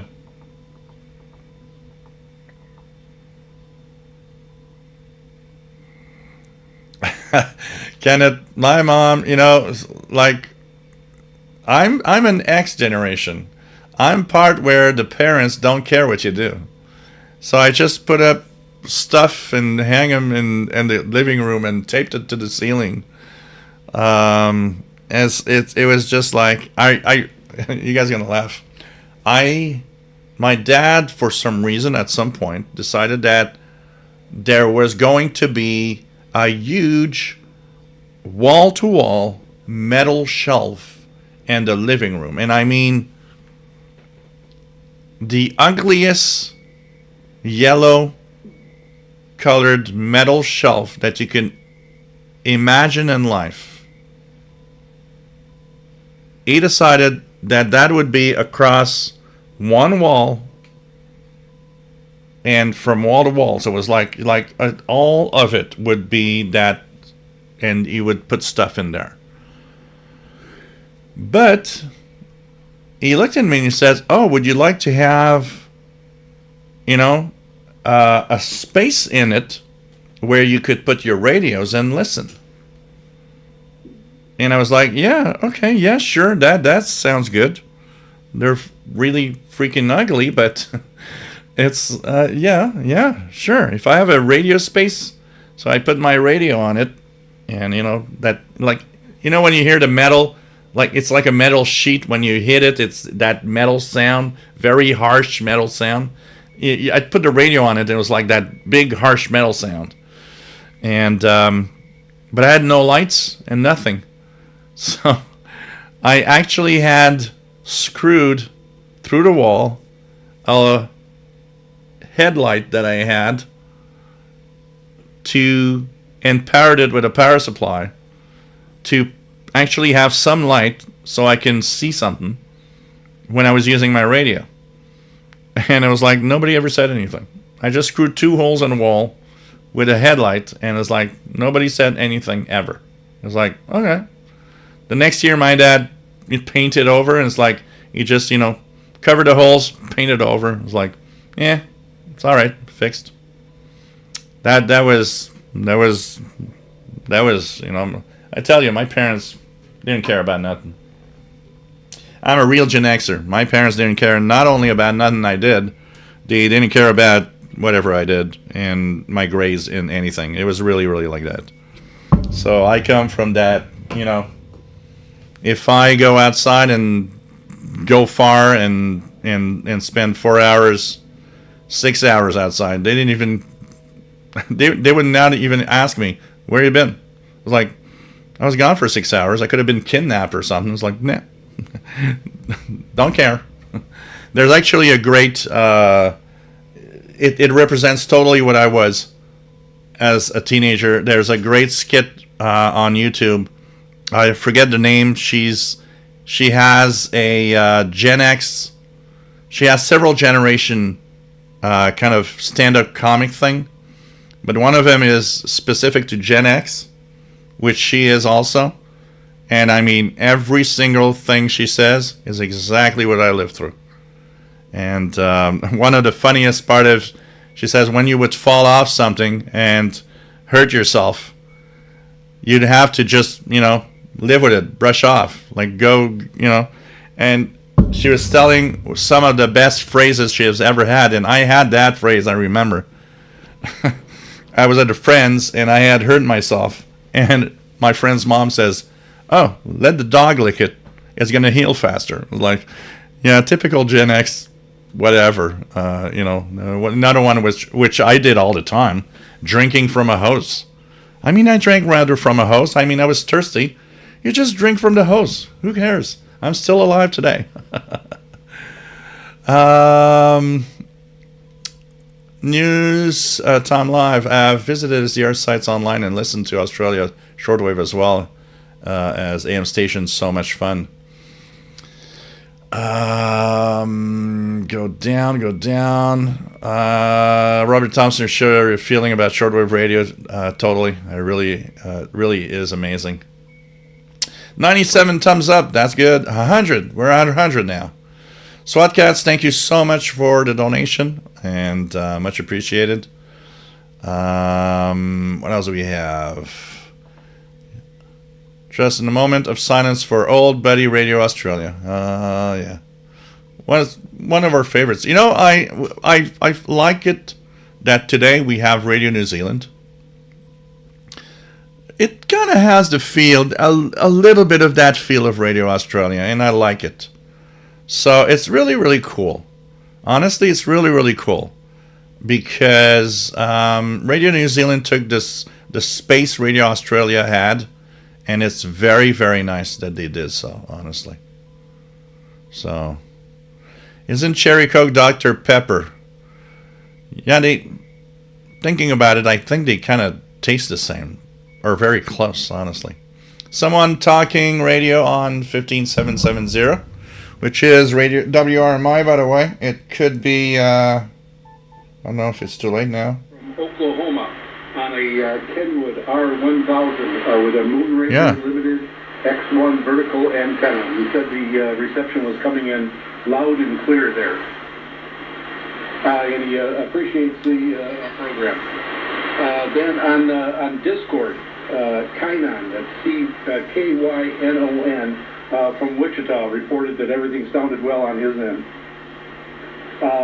Blah Stuff said it was loud and clear from Wisconsin. We actually had quite a few Wisconsin listeners, and just a side note that I lived in Wisconsin for 35 years in the Reedsburg-Baraboo area.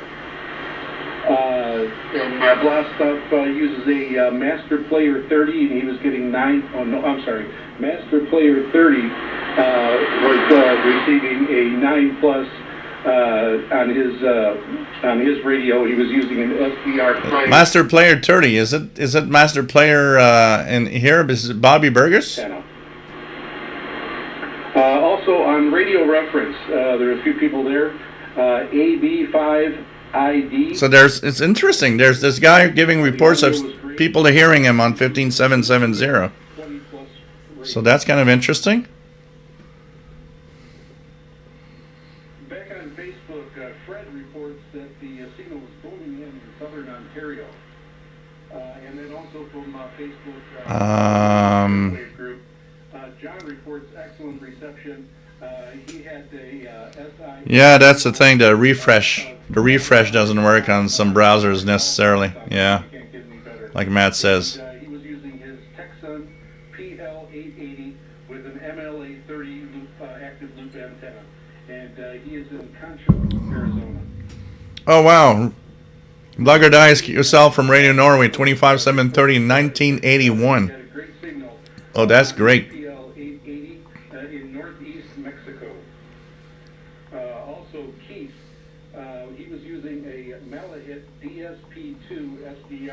With a Wellbrook ALA 1530N mag loop at 20 feet. Kind of interesting.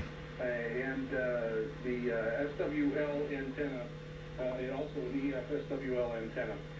It was coming in reception, and he he always wanted a Radio Shack DX394.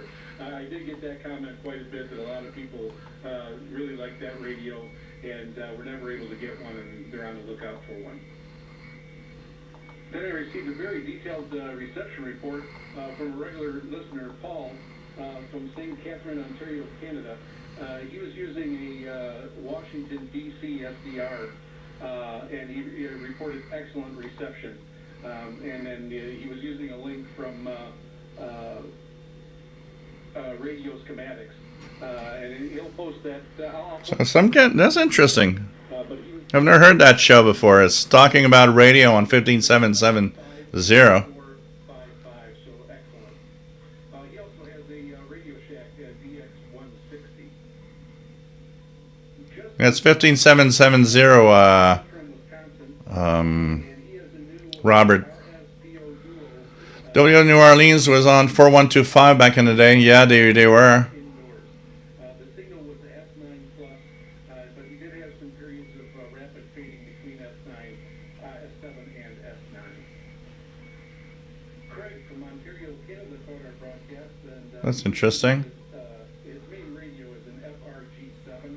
That's Okay, let's go down slowly. I'm going to try to catch up. radio collection from after 55 years of being in the shortwave. Matt's got a local amber ale right now Then we had Dave from Northeast Ohio.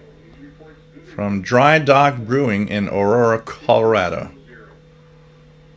Sean. Fond du Lac, Wisconsin was just turning the dial. Yeah, I know. I will check it out for merch, but I don't know. I'm not sure merch is that way to go necessarily. You know, but I don't know. But people buy Paul the Cat radio t-shirts, stuff like that. I don't know. Homemade regenerative receivers using an 80-meter dipole, 40 feet above. Where does Rububra read time from? He's on WRMI a lot. WRMI. If you look at the schedule, WRMI, we should see him at several time slots. But he actually has a few some airtime rented on some of the European transmitters. That's kind of interesting too. One from Isidun, France. Thanks for listening. Um, And lastly, Todd in Washington State says, great show. He switched over to 394. Jasmine, is it light in corner RGB? Yeah, it is. Todd, really appreciate it. So again, thanks for all the communications, and keep them coming. Send in any comments and reception reports to Brain Brothers Radio has posted on HFU that they will rebroadcast their Christmas show at 0 UT on 6905. Look at that, I got that QSL for RSA on 25790, July 1980. Mine is like 83, 4-ish in there. So, yeah, the camera is being fooled by the lighting. forward to our last segment. So that's why I look red. It's going to be on programming. What are people listening to on shortwave? One of the things that Oh, wow, I hate to get up in the morning, Irving Berlin. people are asking, what do you listen Joseph, radio is a late night, early morning hobby, really, yeah. I would wake up, I still remember, I would wake up in my summer vacations and as a teenager. Not that I liked it, but I would do it for the radio listening. I would tell my brother would go for a round of golf. when you do that? And to be there, he had to actually get up at 5 a.m. to make sure that he reaches the golf course and everything and be one of the firsts, if not the first to start. So I would tell him from time to time, I said, oh, tomorrow morning when you leave, when you wake up to go to your golf stuff, wake me up. And he would always wake me up in a very unusual way.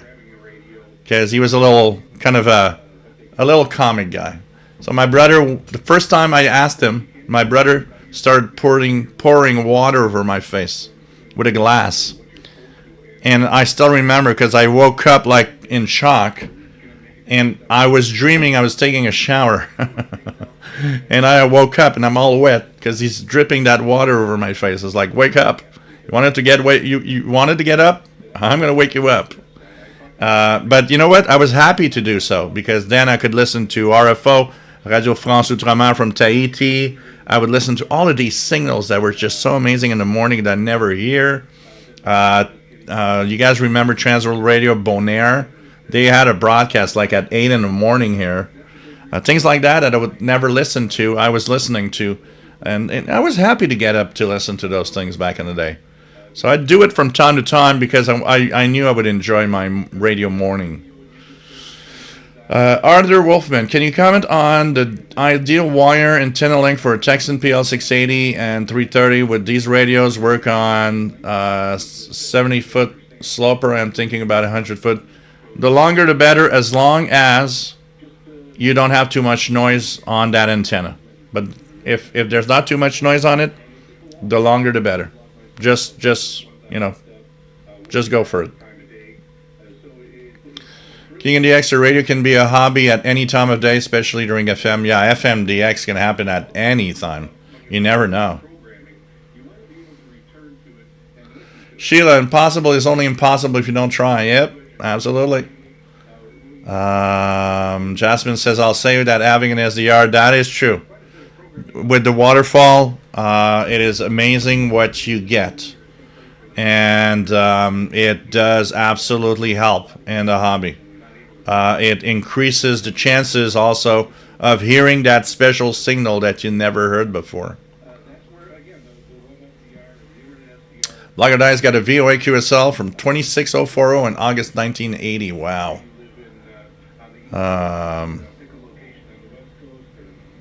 Tosinlov, you can have one photo of light, but what would one photon of radio wave be? Huh. Matt says, I'm going to go watch the sumo highlights on HKTV. No problem. Yeah, they are electromagnetic waves.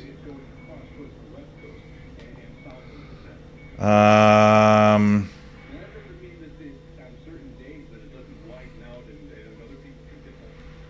well, you can't compare it. You know what? A photon is a mix of two things. It has a physical portion and electrical portion. A photon is an electromagnetic wave as much as it is a physical particle. That's what our eyes see, the physical particle of the photon. It's a very unique thing what a photon is. It's two things in one, where a radio wave is only on the electromagnetic scale. It doesn't have a second way of being itself. Photons, light, are in both at the same time. So they're very, very unique. They are two different things. We see one of them, which is the physical one, but we don't see the electromagnetic one. And radio waves are just electromagnetic, so you can say there's one photon here going. You cannot say there's one part of a radio wave going because it's not the same thing. The fact that the photon is one is because of its unique properties, which is different from the electromagnetic waves of radio. Blogger Diet took like 3 weeks to catch Music for Joy. Are they still on? I haven't heard that in a while. Are they still on? Blogger Diet? Good night, Blogger Die. Maybe you haven't seen my... Matt says, I realized that I can use my old Chromebook, so I got that with me in the living room. So, cool.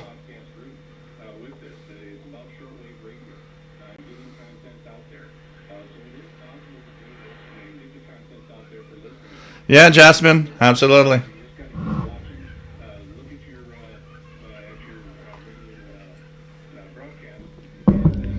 I came home with nobody. I I'd go to my friends, would play with my friends, and no one was home. It was me and my friend. Parents were there. Parents were not there. Matt says, I'm Gen X too, and my parents were very much the opposite of yours. No way I could put stuff all over my room.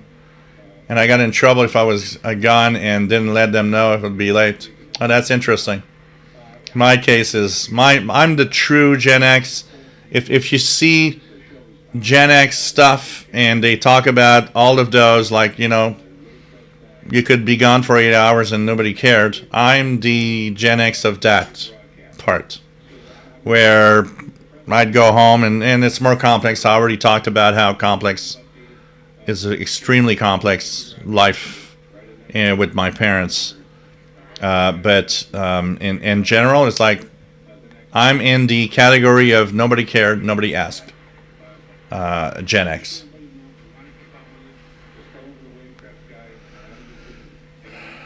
The Win 1960 looking at a Bearcat DX1000 shortwave receiver. Wow.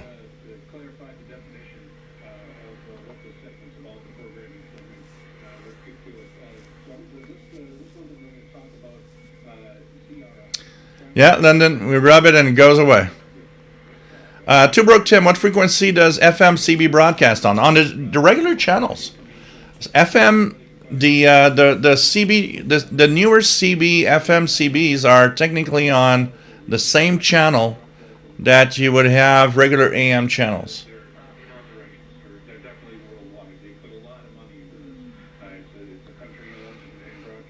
Yeah. And that's not counting, Matt, that not only there are lead and but the games in the park where I went to play were all painted with lead paint and all of that. So, you know, Richard Wagner's got 18970. Let me check it out.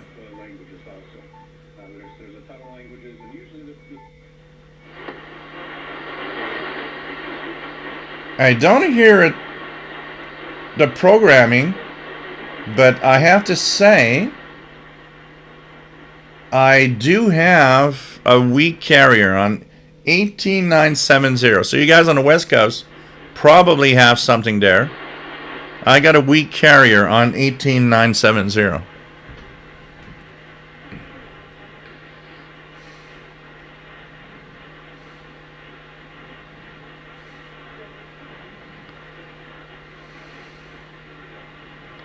Elizabeth, I'm Gen X and would have been considered feral by today's standards. Totally self-entertaining. Yeah, pretty much, eh? We did it on our own. Brian Vandenheimer, haha. I would rebuild my dirt bike motors in my room and take them in and out the basement window. My dad always showed me how to use tools. Let me use them. Gen X life. Yep. Hey, I remember using a power saw, using all the tools. My dad never came and said, you know, these are dangerous. You gotta be careful because you could cut your arm off. It was like, nah. Yeah, I just wanted to cut some wood and stuff, and I needed stuff. I'm, you know, I electrocuted myself I don't know how many times doing stuff on my own. I'm probably lucky to be alive, but I'm still here. I'm still here. Mike WX50, they mentioned Kenwood R1000, my first digital shortwave radio. Oh, this is cool. RJ Dakota, Radio New Zealand Pacific is one of my favorite listening stations. I have it as a favorite on his internet radio. Oh, it's the voice of shortwave radio by Wavecrest Guy. Okay. I never heard that broadcast before, so that's what everybody's talking about. Voice of shortwave radio. It can be quite interesting, and it's worth listening to. Well, that's kind of cool. I'm going to have to check it out. You know, if you do come up with it's the kind of program I like. End up liking it. Send me a message. Send us what you're listening to.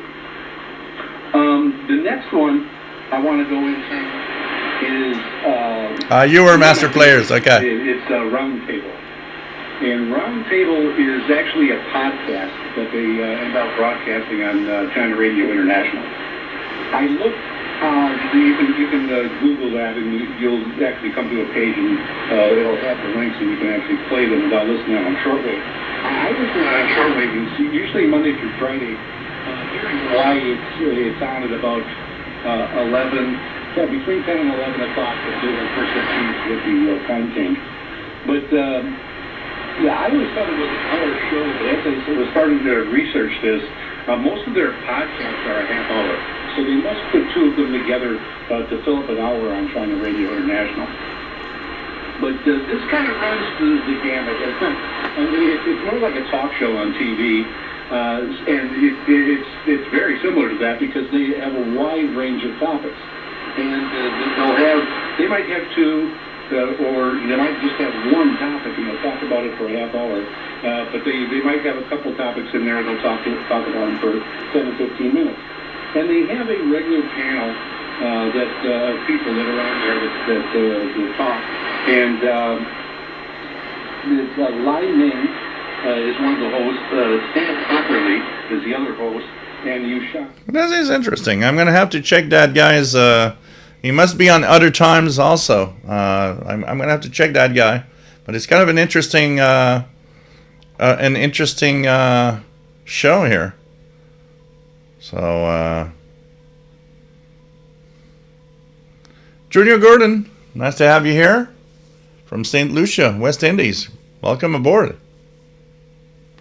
RJ Dakota, if I buy an MLE30, what vendor should I buy it from? I think rather than a specific vendor, make sure you get the one that does have the antenna, and that the bias T has plugs. Not just the ones that had the bad ones most of the time had like the cable with like just the hanging wires. You want the ones with the connectors. It's kind of hard to grasp which ones, because the MLA30s are all MLA30s, but they're not all distributed the same way. Make sure you got all the connectors with them, not hanging wires that you have to clip on to power it some magical way.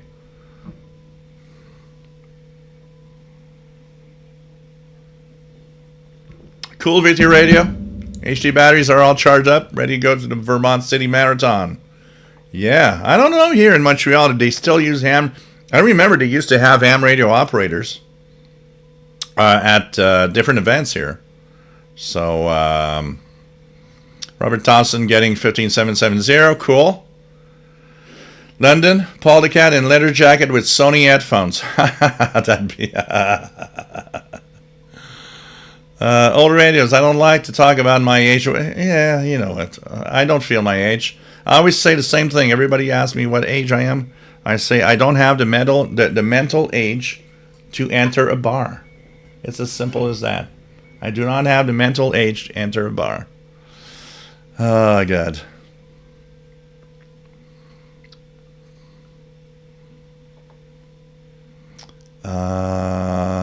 Let's go down. Let's go down.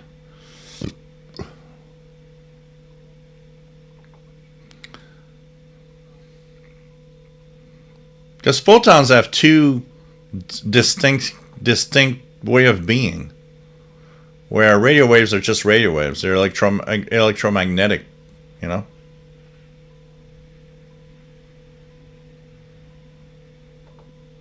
They have like two different states.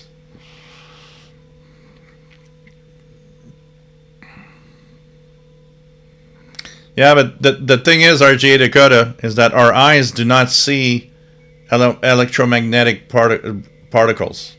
Our eyes are not made for electromagnetic particles. They're hit by an actual photon, which is in a different state. So that's why you gotta kind of, think about photons as being two different things. It's crazy. It's physics.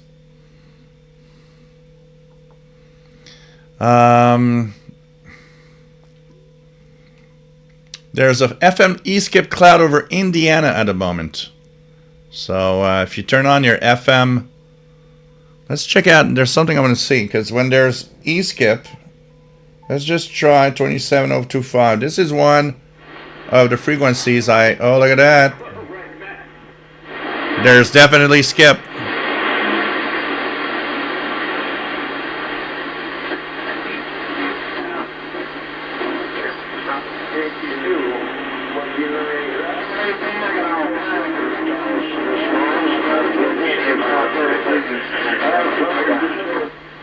So when 25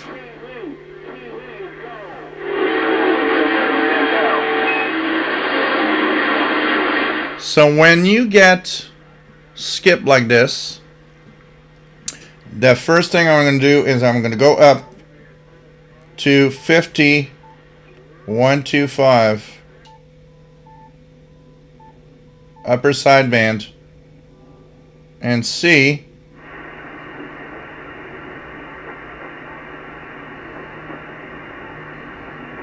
if there's anything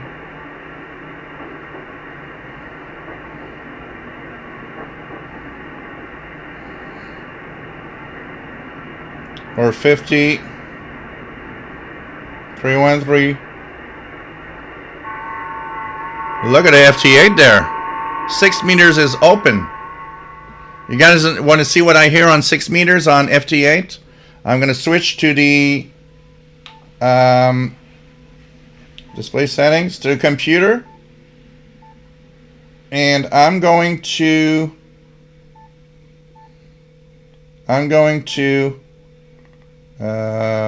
external monitor.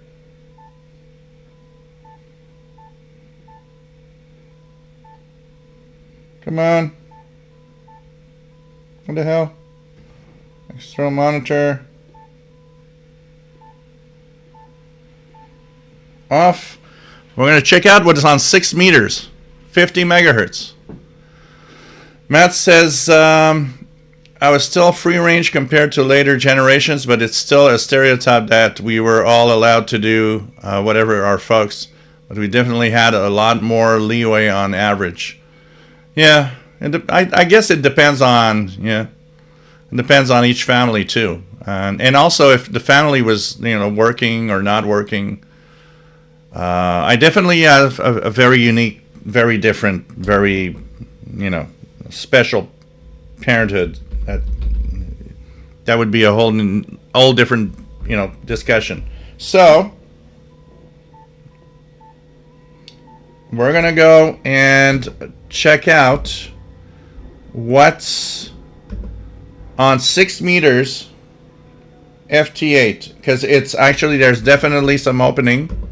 That also means that I should be looking at a Quotason DX286, because maybe there's some FM radio skip tonight. So here's the software. I'm going to go to 6 meters, and you guys are going to see on the screen what's on 6 meters. There's tons of signals. 6 meters is definitely open right now here, so we're going to check that out.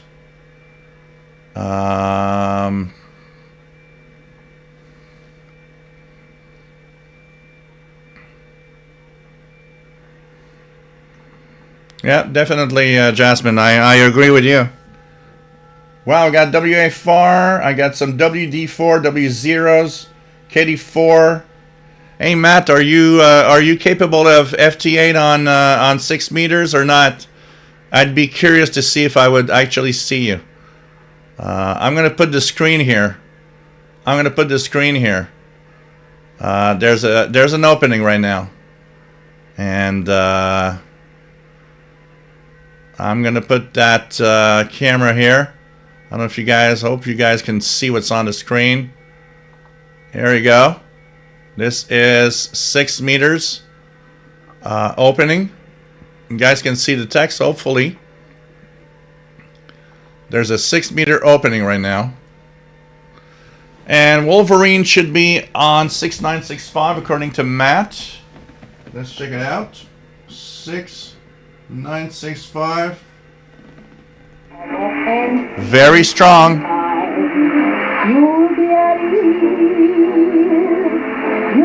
So this is music from Wolverine Radio. 6965 upper sideband Pirate right now. So check it out. Very strong in Montreal. Now, okay, you guys want to do an experiment? I don't know if it's going to work, and if I get off the air, I'm sorry. You guys want to see me try to call CQ on 6 meters? I'm gonna tune here, and I hope it doesn't interrupt anything. But I will. So Bert WF7I Homebrew says like some Europe opening on 6 also. So let me call. Look at that. There's quite a few stations here. I'm gonna position myself just here above 2000. There's nobody, and I'm going to call CQ on 6. Okay, guys. I hope it doesn't disrupt the broadcast, and I'm sorry if it does. So let's check it out. So FT8. Anybody gonna get me? And is it working? I'm still on. Nothing's happening. I hope. Excellent stream apparently. Camera's still there. Okay. So I just called CQV2ZZI on 6 meters. And we're gonna see if somebody answers back and where they are from on 50 megahertz. Yes, somebody answered. KC8OPV. KC8OPV is in Chesterfield, Virginia. Hey, Bert, you're in Virginia? You capable of doing FT8 to me? He's in Virginia. Maybe Bert WF7I. I'm just making a contact with Virginia. He gave me a -08. We just made a contact. So Virginia to Montreal on 50 megahertz right now. So that is cool. I don't know, Bert, if you want to try it, but that would be kind of cool. So here we go. I should get a 73 back. I hate it when they don't answer back at 73 though. Okay, CQ once again. Let's check it out. Oh, so sorry, Bert. Not at Rick tonight. Oh, okay. Well, we'll have other times. But James, KC8OPV, successful contact. That's me. Oh wow, James. I didn't realize you were in the chat. We just made a contact. Wow, this is so cool. Made a contact with somebody in the chat.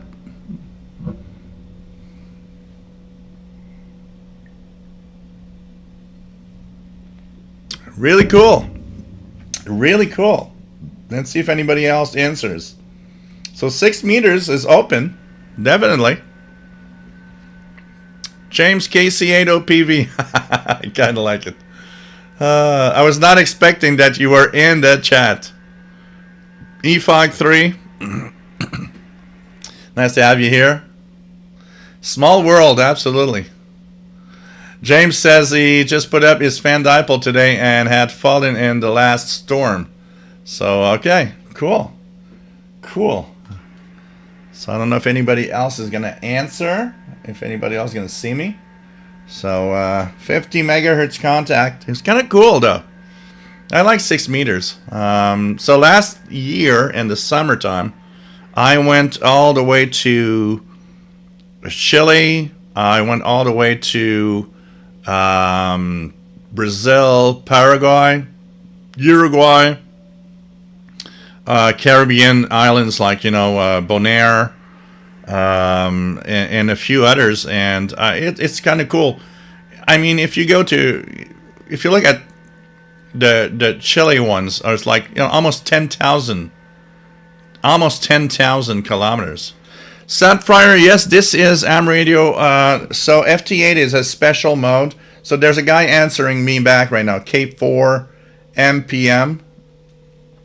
So I am right now transmitting on 50 megahertz with my amateur radio call sign VE2ZZI. 6 meters is a very unique band that is open on specific, very unique conditions called sporadic E-skip. And now I'm transmitting. So the yellow lines of me transmitting on my antenna. The red lines are the stations that are answering back. And am I on your screen? Are you on my screen, I mean? Oh yeah, AA1SU right here. You're making contacts. I saw that. Look at that. Paul, AA1SU is making contacts. So I just got K4 MPM answer back to me. M4 is, so let's check it out. So K4 MPM is in Peachtree Corners, Georgia. So that's in the south of the United States, in Georgia. So I just got a contact way to the south of the United States. K4 MPM answered back. So I'm logging this. And so definitely this is amateur radio. It's a digital mode called FT8, which is a very unique mode for very low signal stuff. And right now I'm going to call CQ again. But there's a V1 station that was calling K4. So let's try. Here, I'm trying N46. I don't know if he's going to answer me back. He was calling CQ. N46, N4SIX, by the way. N4SIX is in Parkton, North Carolina. Will he answer back to me? Because I just took his CQ. And we'll see if he answers back to my call. And it doesn't seem he's hearing me because he's calling CQ again. We'll try it again. So there's definitely an opening tonight on 6 meters. This is pretty cool. And what you see here is FT8, is a digital mode that amateur radios operators use. Oh, you just switched to odd. Yeah, that's true. Okay, I'm gonna see if I see you. If we see each other, it's pretty much almost direct VT radio because I don't think the skip is gonna. So last try, and I'm gonna switch back to a CQ. Here goes. Make sure I'm still here. Here and here. Nobody's here. There we go. And we call CQ again. Here we go. CQ G2ZZI. So that's true. I forgot about that. We were about even, or odd, or whatever, you know. Sad Fryer, yeah. So this is, you know, maybe that could push people into going to amateur radio. It's not just talking. It's also digital modes. If you're shy, if you're microphone shy. I am microphone shy sometimes. You know, I sometimes make contacts and freeze. I got a WD9 HCF that answered my call. So WD9 HCF is a guy in Princeville, Illinois. So the guy is 1,366 kilometers from me. So Princeville, Illinois. So it's a pretty big opening actually on the 6 meter band. So Tristan, Voice of Shortwave Radio is a pretty new show. The first broadcast was on March 1st, 2025. Yeah, it's something that isn't very old. London 19657. So all of this only working because of the skip. Yeah, there's a special moment right now, which is sporadic E-skip.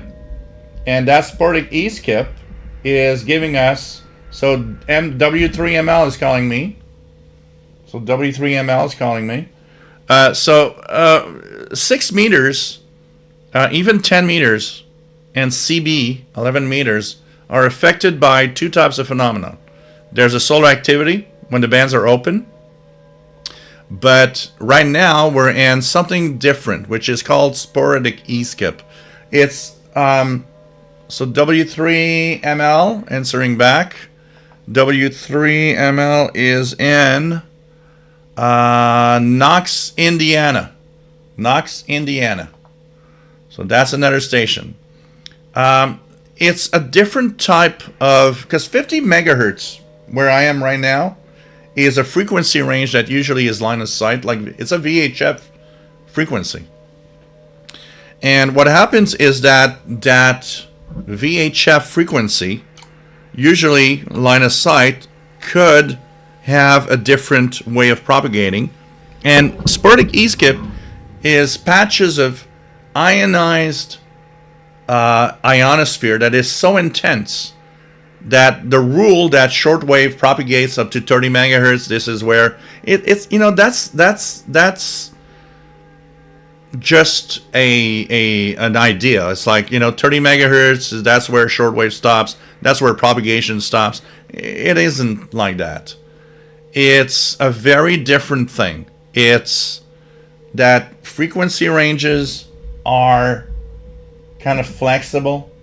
Very high solar activity will push skip over 30 megahertz. So the 30 to 50 megahertz range, where there's all sorts of other types of signals, might actually be skipping. I remember hearing a Texas police chase in the 90s on my scanner radio thanks to sporadic E-skip. And so in the 30 megahertz range.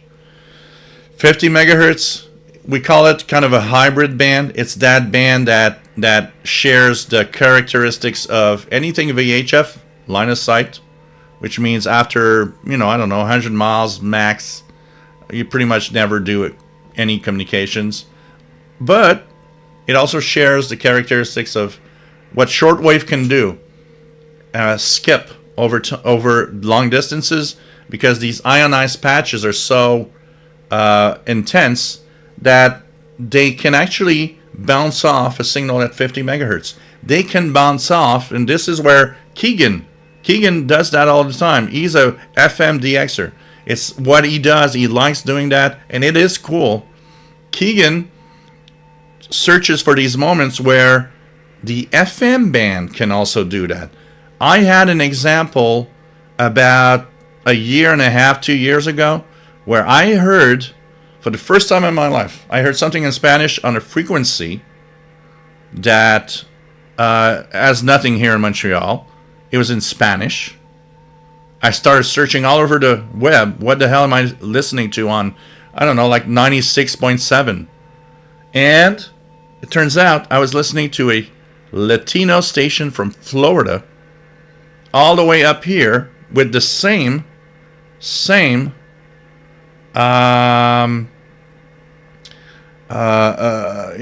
sporadic E-skip opening. The intense ionization made that station on the FM band. I heard it for maybe 20 minutes before it faded away, and it was gone. Same type of special, unique propagation conditions. So I'm going to switch to odd. So what does that mean? FT8 has two modes. It has two cycles. Even, odd. So I was on even. The stations that answer me were on odd, so we can hear each other. It's each our turn to actually talk. Now I switch to odd, which means even stations are now going to hear me and try to connect. So let's call CQ again. I'm just going to check, make sure I don't interfere with anybody here. So I always position myself where there's no signals, because you don't want to interfere with anyone. So you always check where you could position yourself to not, knock over somebody else. And then I'm going to call CQ here. So, and the next cycle, I'm going to be the next cycle. And it's going to be kind of interesting to see anybody else answering me. RJ Dakota, never heard of a Channel 1 here in North America, but I know it existed at one time. It was eliminated in North America because of this phenomenon. Yep, and the same. Channel 2, 3, 4 were notorious for being interfered with sporadic e-skip. Same thing. Squadcats, Earth, Moon, Earth. Bounce is another way to send transmissions on HF. It is also, yeah, it's more, Earth, Moon, Earth will be something, oh, look at that, 2 stations, KQ4CCC. So, who's KQ4CCC that I'm answering back? KQ4CCC is in Otter Creek, Connecticut. No, North Carolina, sorry, Richlands, North Carolina. Richlands, North Carolina. This is a station in North Carolina that I'm actually doing. Yeah, you're on my screen again, VT Radio, because I switched to odd. We don't hear each other, but we see. I see you, at least. So here we go, KQ4CCC, and our contact is going to be complete. So log, and KB8PKC is also wanting a little piece of me. So let me call him. Is he giving up? KB8PKC. KB8PKC. Who is he? So these are, you know, the amazing PKC. KB8 is Princeton, West Virginia. Princeton, West Virginia. I don't know if you're going to answer back. So it's pretty cool. These are some of the amazing. He is answering back. So the signal levels, -17, -14, what does that mean? It's signal levels. In FT8, we go pretty much from +24 to -24. -17 is it's a pretty weak signal, but it's good enough that we actually still can make a contact. So this is 6 meters open at this time, guys. And that was an example. I hope you guys enjoyed this example, and let's go back to the main cam. So deactivate. I really like to have multiple cams for that. So this is fun part. Like, you know, when we say radio is boring or not, radio is not boring. Look at that. Tonight there's this opening. This is exciting. I'm talking to the East Coast up to Georgia on 50 megahertz, a frequency which is usually line of sight. And this is why radio is exciting. There's always something at any moment, at any time that could be happening. And when it happens, it's magic. It's totally magic. And this is why you've got to tune the radio and got to turn it on, and you got to go out there. This is the cool stuff of what radio is all about. And I mean, it's just great. So hey guys, yeah, that's the time where it's like going to be like, oh, John McClure, nice to have you here. I've got quite a few things going on. I want to join the CIDX meetup on for the Canadian International DX Club. I also need to do the editing of the International Radio Report, which I haven't done yet. Hope you guys enjoyed the show today. I want to thank you so much for the donations. Every single one of you. You've been amazing. And it's just cool to be here. We'll be back next week with the winners of two. To anybody that donated since the last time that we did that drawing. 2 CIDX memberships next week. And don't forget that the next Zoom meeting will be June the 29th, Sunday, June the 29th. And I hope to see all of you there. Last one was just amazing. You guys have no idea how cool it was. So thanks everybody for being here. Thanks for being great people. I really, really sincerely love you all. It's just always cool to see you guys. Always cool to have you guys here. Always cool to be here. See you next Saturday, 20 hours Universal Time. Now I'm switching over to the Canadian International DX Club meetup. Take care, guys. Stay safe. All right. M-Stacks, my pleasure. Hope you guys enjoy the show today, because that's also important that you guys have fun. Andrew Galloway, take care. Stay safe. Okay?